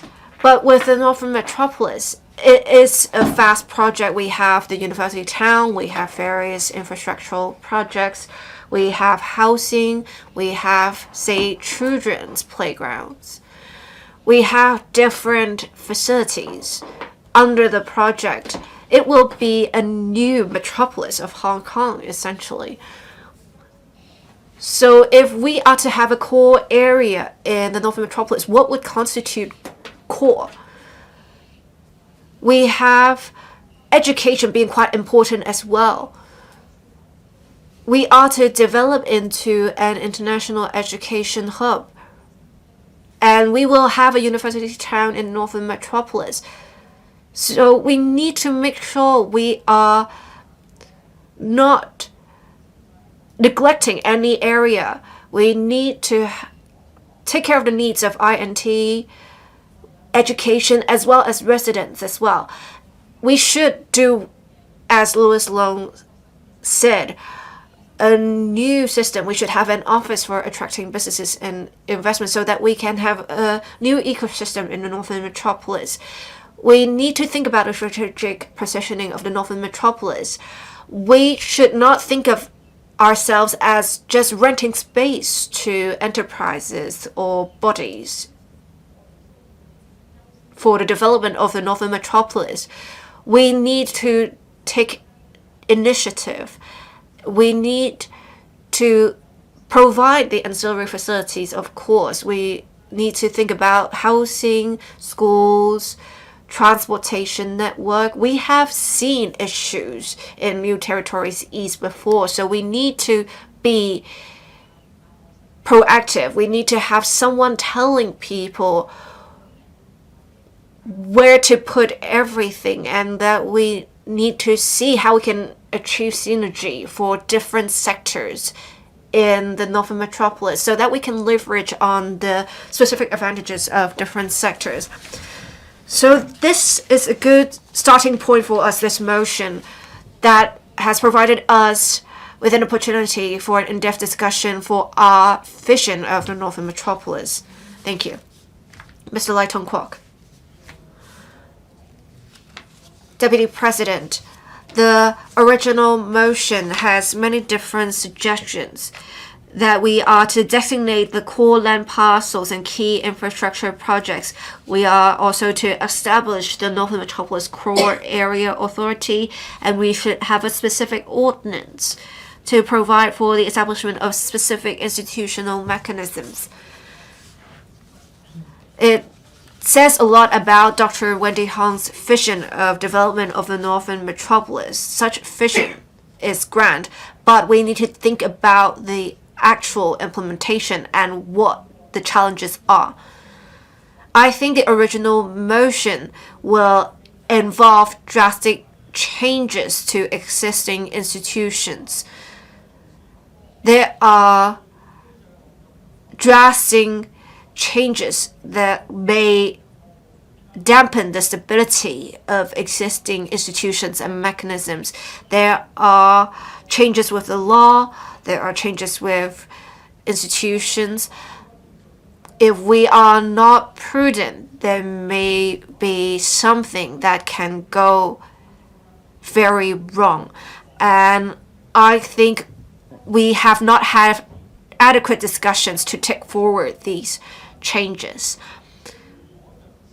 We are starting slow. We are exploring different options at the moment for the development of the Northern Metropolis. The scale of development of the Northern Metropolis is large. It involves various departments and various aspects.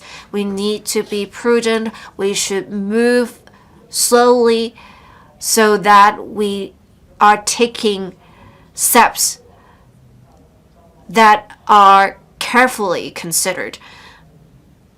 If we are taking challenges without much consideration, it is going to be risky. It may also impede our long-term prospects. Deputy President, let me talk about Mr. Louis Leung's amendments. Mr. Louis Leung talked about earlier.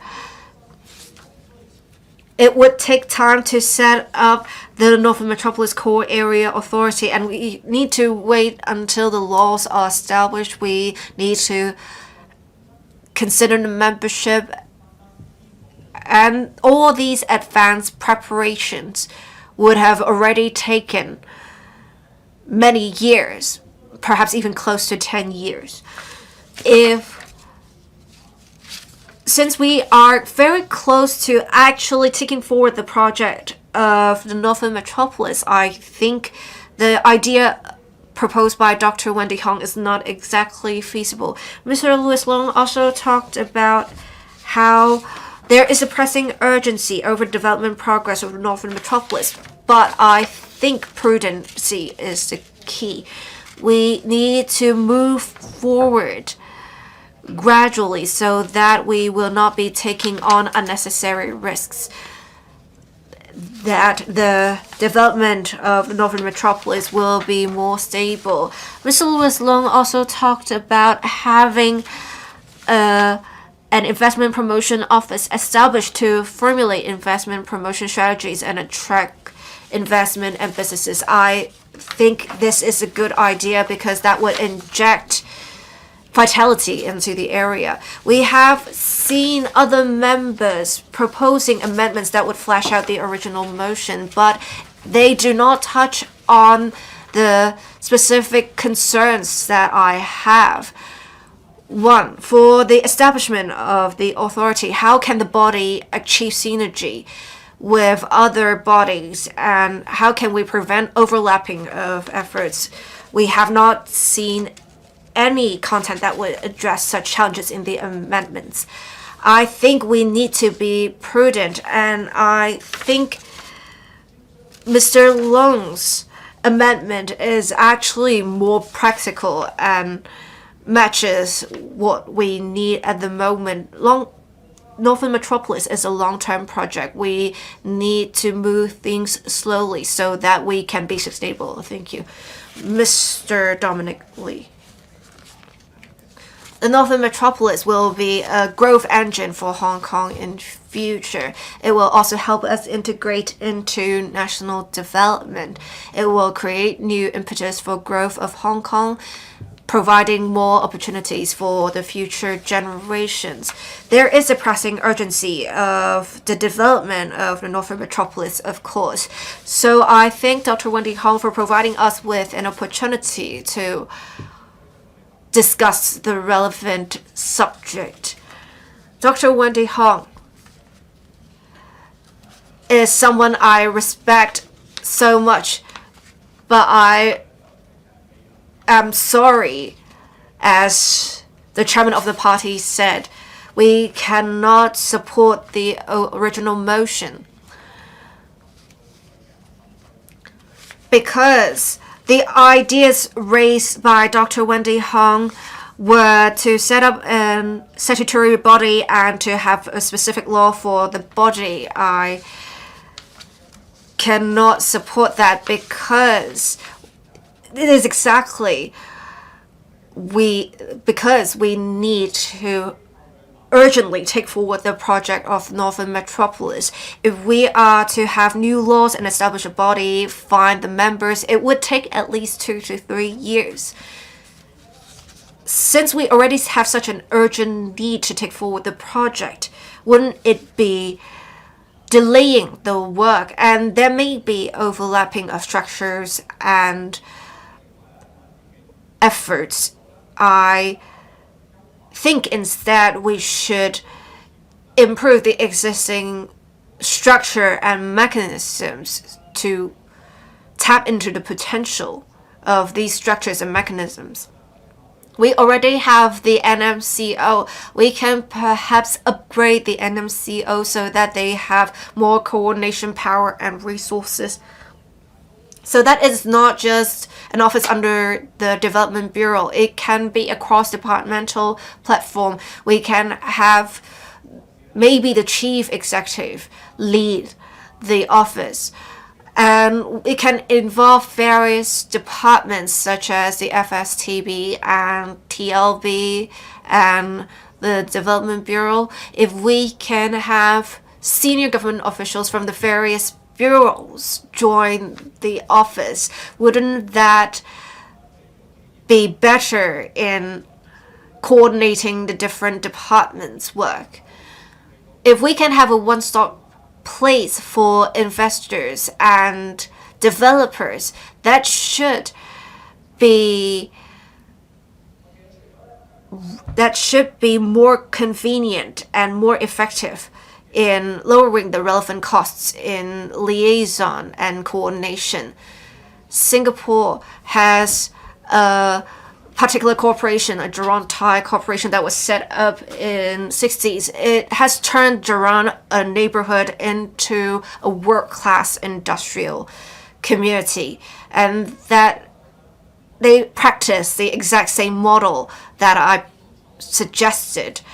And I think we should refer to their experience.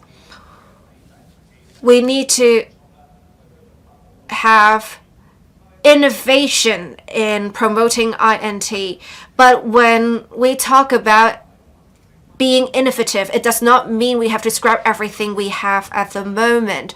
We can just improve what we have. As Mr. Lu Chonghong have said, we have a good mechanism. Why not expand the scope of that mechanism? So we do not need a new authority, I think. We should consider improving the work of the NMCO so that its work is more effective and efficient. I think with the upgrading of existing structures and mechanisms, we should be able to resolve the issues relating to the development of Northern Metropolis. If we work together towards this vision, we should achieve great progress in the development of Northern Metropolis. Mr. Bill Tang. Thank you, Deputy President. I thank Dr. Wendy Hong for the motion and other members for their amendments. You're all experts on this matter. It's all about giving out different prescriptions to cure the same disease. And that's where the differences lie.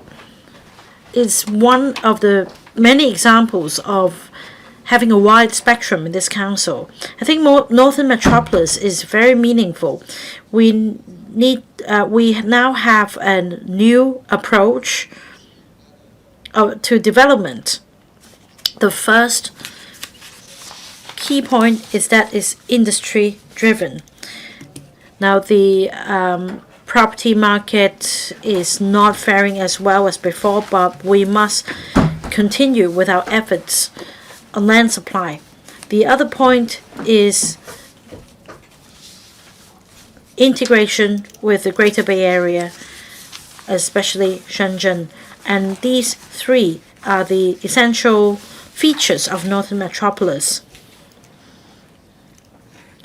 Since it's industry driven, we need to grasp the opportunity under Northern Metropolis development to increase synergistic development between Shenzhen and Hong Kong.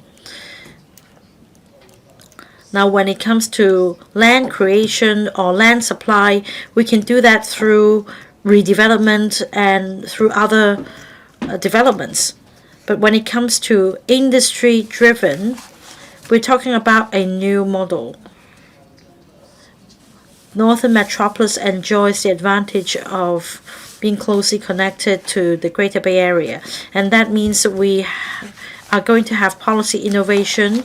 We will bring confidence to the market, and that there will be talents, capital, etc. We have new development projects such as Jiangquan Area 137, but the key is to give play to the philosophy of industry-driven approach for synergistic development in Shenzhen and Hong Kong. Well, I think apart from the Secretary for Development, Ms. Bernadette Lin, we should invite more secretaries to come and listen to our views. Because strategy-wise,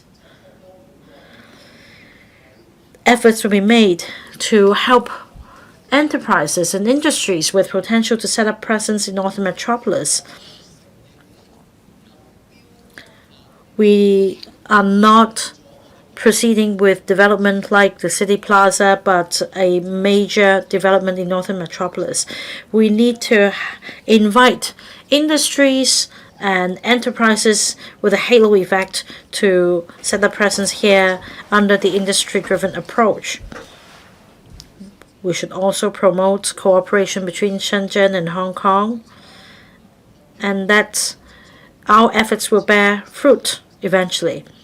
Like Mr. Louis Loong suggests, in Nanshan, Shenzhen, because of Huawei Town and because of world-class enterprises forming a cluster there is now a new development layout. So simply put, my point is this. Now, for pharmaceutical companies, even AstraZeneca have signed the expression of interest. So more lobbying is required. We want them to set up a production line in Northern Metropolis as quickly as possible. We should do our best to listen to their needs and try to be the good facilitator. When we have more bubbles or clusters and the participation of world-class enterprises in the Loop area, definitely we will enjoy more than just the government's effort, but also market forces. Now, for innovation between or innovative cooperation between Hong Kong and Shenzhen at the moment, biosamples are not allowed to travel across the boundary. And that's one of the many examples. Nowadays, we promote the mutual flow of data. Can we also allow biosamples to go across the boundary as well, so that more top-notch healthcare institutions and pharmaceutical companies, etc., can set up presence here? Dr. Wendy Hong, you may now speak on the amendments. Deputy President. I thank 5 members for moving amendments to my motions. I will briefly respond to all these amendments. Now, to expedite the development of the Northern Metropolis, I've made 3 suggestions in my original motion. First, we need to identify the core area of the Northern Metropolis. Second, we should set up a Northern Metropolis core area authority. Well, you can call it authority or just a corporation. The third suggestion is to enact the Northern Metropolis Core Area Authority Ordinance. Now, these two should go hand in hand. Of course, in order to set up a statutory body, it should be backed by a piece of legislation. Mr. Loong's amendment has crossed out the crux of my motion. He's concerned that this piece of legislation and the establishment of an authority will be a departure from the conservative approach taken by the government, and instead his focus is on attracting businesses. Now, I fully respect him. He's a veteran, but I want to point out that there is no conflict between attracting businesses and expediting development. Now, setting up a statutory body is not a novel concept. We have close to 300 statutory bodies and the relevant ordinances. Setting up a statutory body can help us think out of the box and break free from the government red tape so that there will be better coordination, so that the statutory body can shoulder part of the public pressure facing the government and be a buffer. Article 62, Chapter 6 of the Basic Law sets out the government's authority in enacting legislation for the setting up of a statutory body. In fact, Shanghai, Shenzhen has exactly modeled their practice on our experience. They've set up the Shanghai Management Authority to have oversight over the Shanghai Cooperation Zone.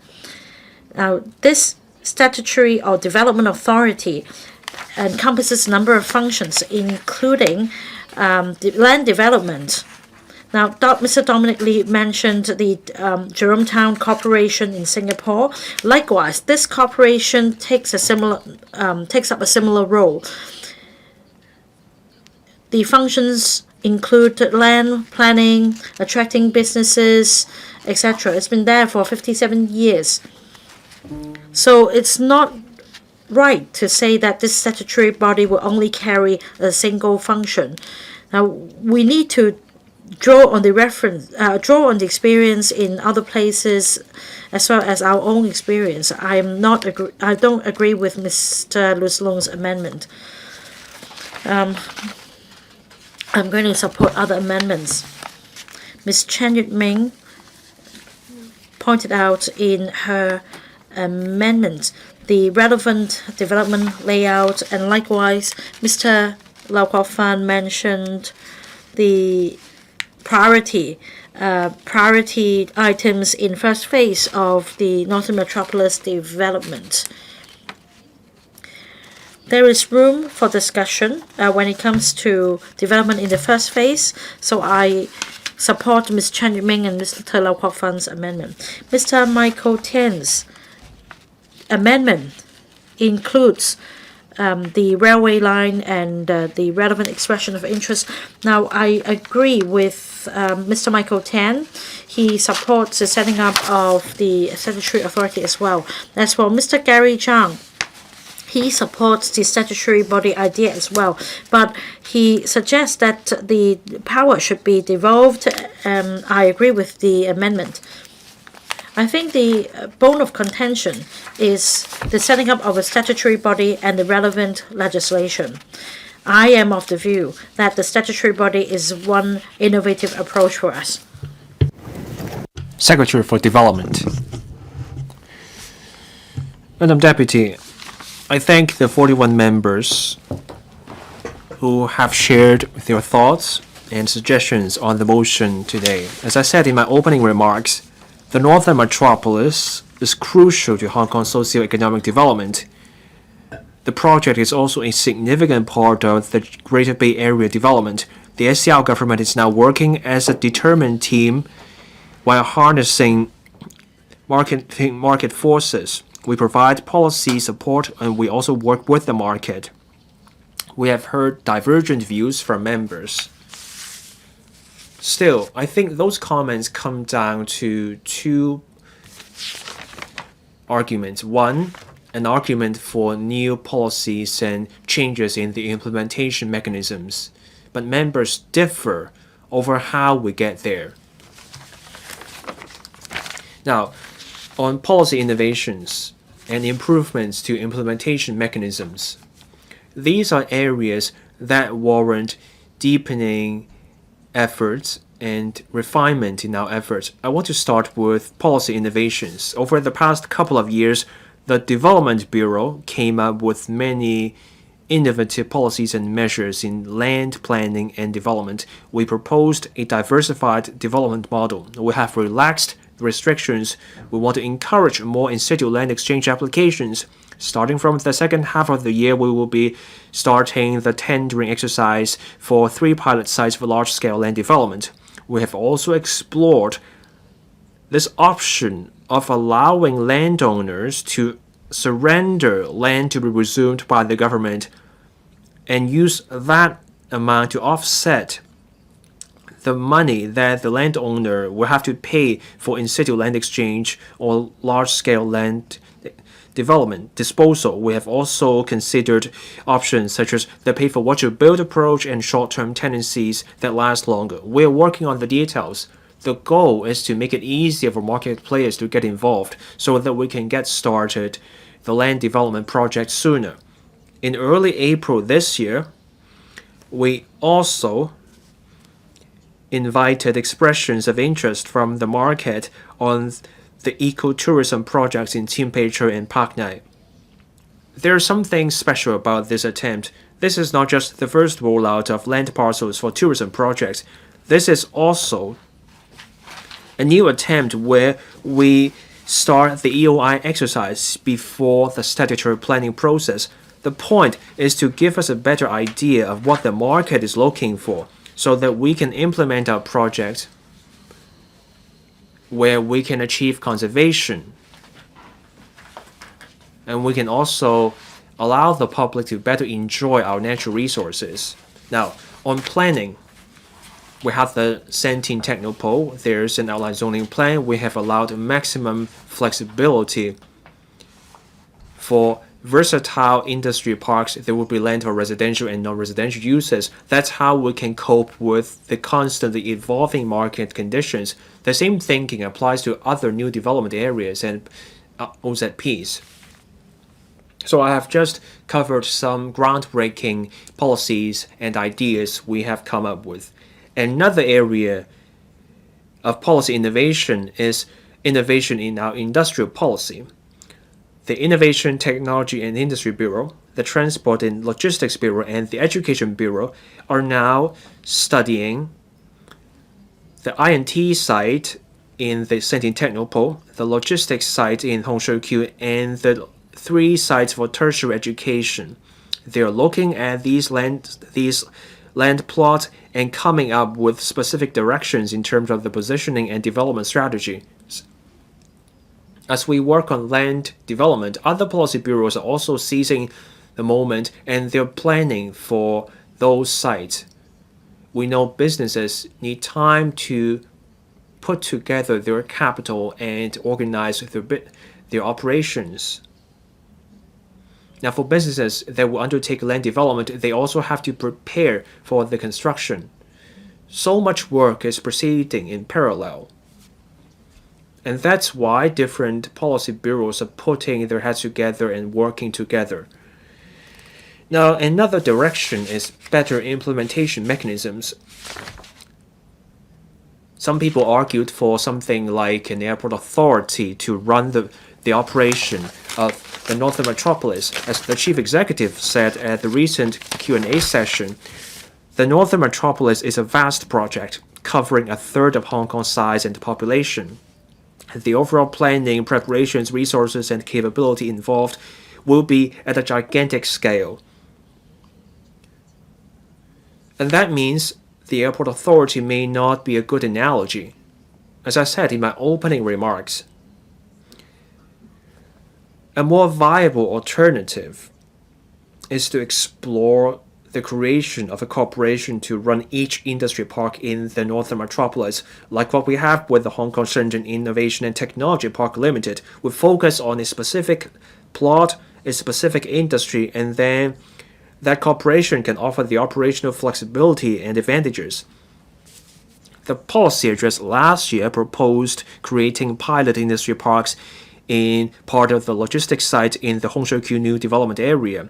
The land can be given to a corporation to be led and set up by the government, and then that corporation will follow the government's strategy in devising the operational strategy, day-to-day operation, and investment in businesses. That approach will allow the corporation greater flexibility and leeway for them to run the corporation in a way that's closer to the market practice. Do we want a statutory body? Do we want a wholly owned corporation by the government? There are pros and cons for each option, so we will weigh the options with care. And it doesn't have to be an either-or situation. We want to start things sooner. Maybe we can start a corporation, and then we consider the actual needs, and then we decide whether we turn that into a statutory corporation. That can also work. Many members brought up the work on attracting investment. They highlighted the absence of a single body in charge of the work. We have Invest Hong Kong and Oasis Office for Attracting Strategic Enterprises. Those two offices have been working closely with the Northern Metropolis Coordination Office. Oasis focuses on bringing in high potential and representative leading businesses. Invest Hong Kong helps overseas and mainland businesses to set up and expand operations in Hong Kong. The NMCO focuses on prospective businesses that take an interest in the NM. The NMCO also works with the GBA Development Office and the Belt and Road Office. They reach out to businesses overseas and in the mainland. Some members argued in their speeches that we should put the investment attraction efforts under the NMCO, or we can set up a new office. Attracting investment covers tasks in many domains. You have general promotion, and then you also have targeted work. For each corporation, you offer tailor-made support in land and other aspects. Now, for the more targeted measures, you will need the involvement of a policy bureau. Say you have an IT site, and that would be something that requires the involvement of the ITIB. If it's a logistics site, we will need the involvement of the TLB. Now, putting all that work under a single office is something that we can consider. But will that undermine the steer from the relevant policy bureaus? Let's bear that in mind. Now, let's look at the project works. More land will come on stream, and that will mean more projects in the private sector. On that basis, the NMCO will have what it takes to further strengthen their services. And then the NMCO may be able to offer one-stop approval. On the specifics, we will actively look into how that can work. Overall, we're proceeding full steam ahead with the land development for the Northern Metropolis. The industrial policy will also go hand in hand with everything else. Industries are fired up. The debate today gets us thinking. And I think the government is of one mind with members here. Once again, we thank members for sharing so many ideas with us. Our goal is for the NM to achieve greater speed, lower cost, and higher quality. I so submit. Thank you, President. I now call upon Mr. Louis Loong to move an amendment. President, I move my amendment. I claim a division. The question is that Mr. Louis Loong's amendment be passed. Mr. Loong claims a division. The division bell will ring for 5 minutes.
開始表決。 Voting begins.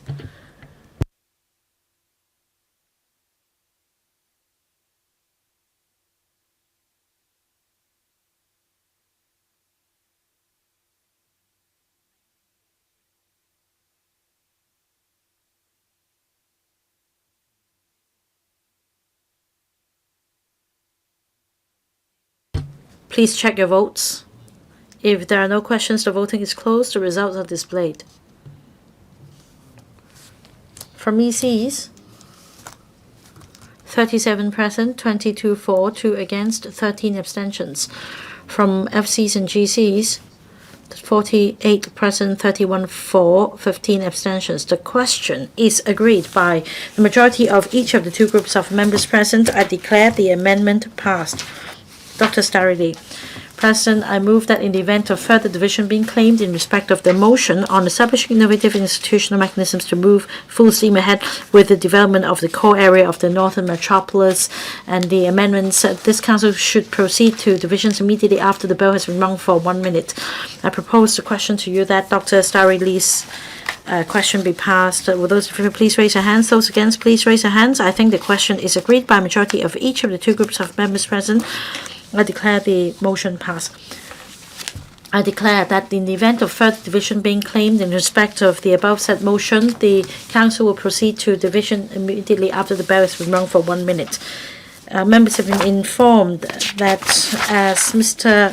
Loong's amendment has been passed, Ms. Yuet-ming and Mr. Michael Tan will not move their amendments. Mr. Edward Lau, please move your amendment as the previous amendment is passed. I move my further amendment that Mr. Edward Lau's further amendment be passed. Will those in favor please raise their hands? Those against, please raise their hands. I think the question is agreed by a majority of each of the two groups of members present. I declare the amendment passed. Mr. Gary ZHANG, as a previous amendment is passed, you may move your further amendment. President, I move my further amendment. I now propose a question to you that Mr. Gary ZHANG's further amendment be passed. Will those in favor please raise their hands? Those against, please raise their hands. I think the question is agreed by a majority of each of the two groups of members present. I declare the amendment passed. Dr. Wendy Hong, you still have 1 minute and 9 seconds to reply, then the debate will come to a close. Dr. Wendy Hong. Members, I mentioned in the motion that the Northern Metropolis Core Area Authority, the core area should be set out and the authority in the respective ordinance should be set up as well. I understand that this is a controversial suggestion.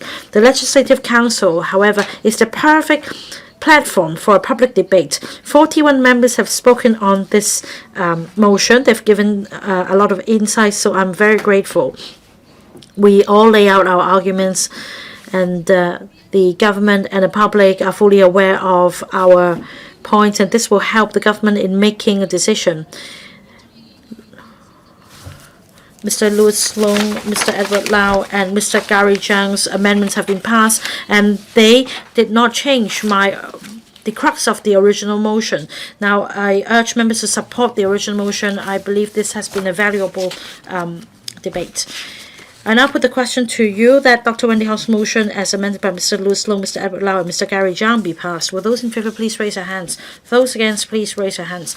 I think the question is agreed by a majority of each of the two groups of members present. I declare the motion as amended passed. Members' motion with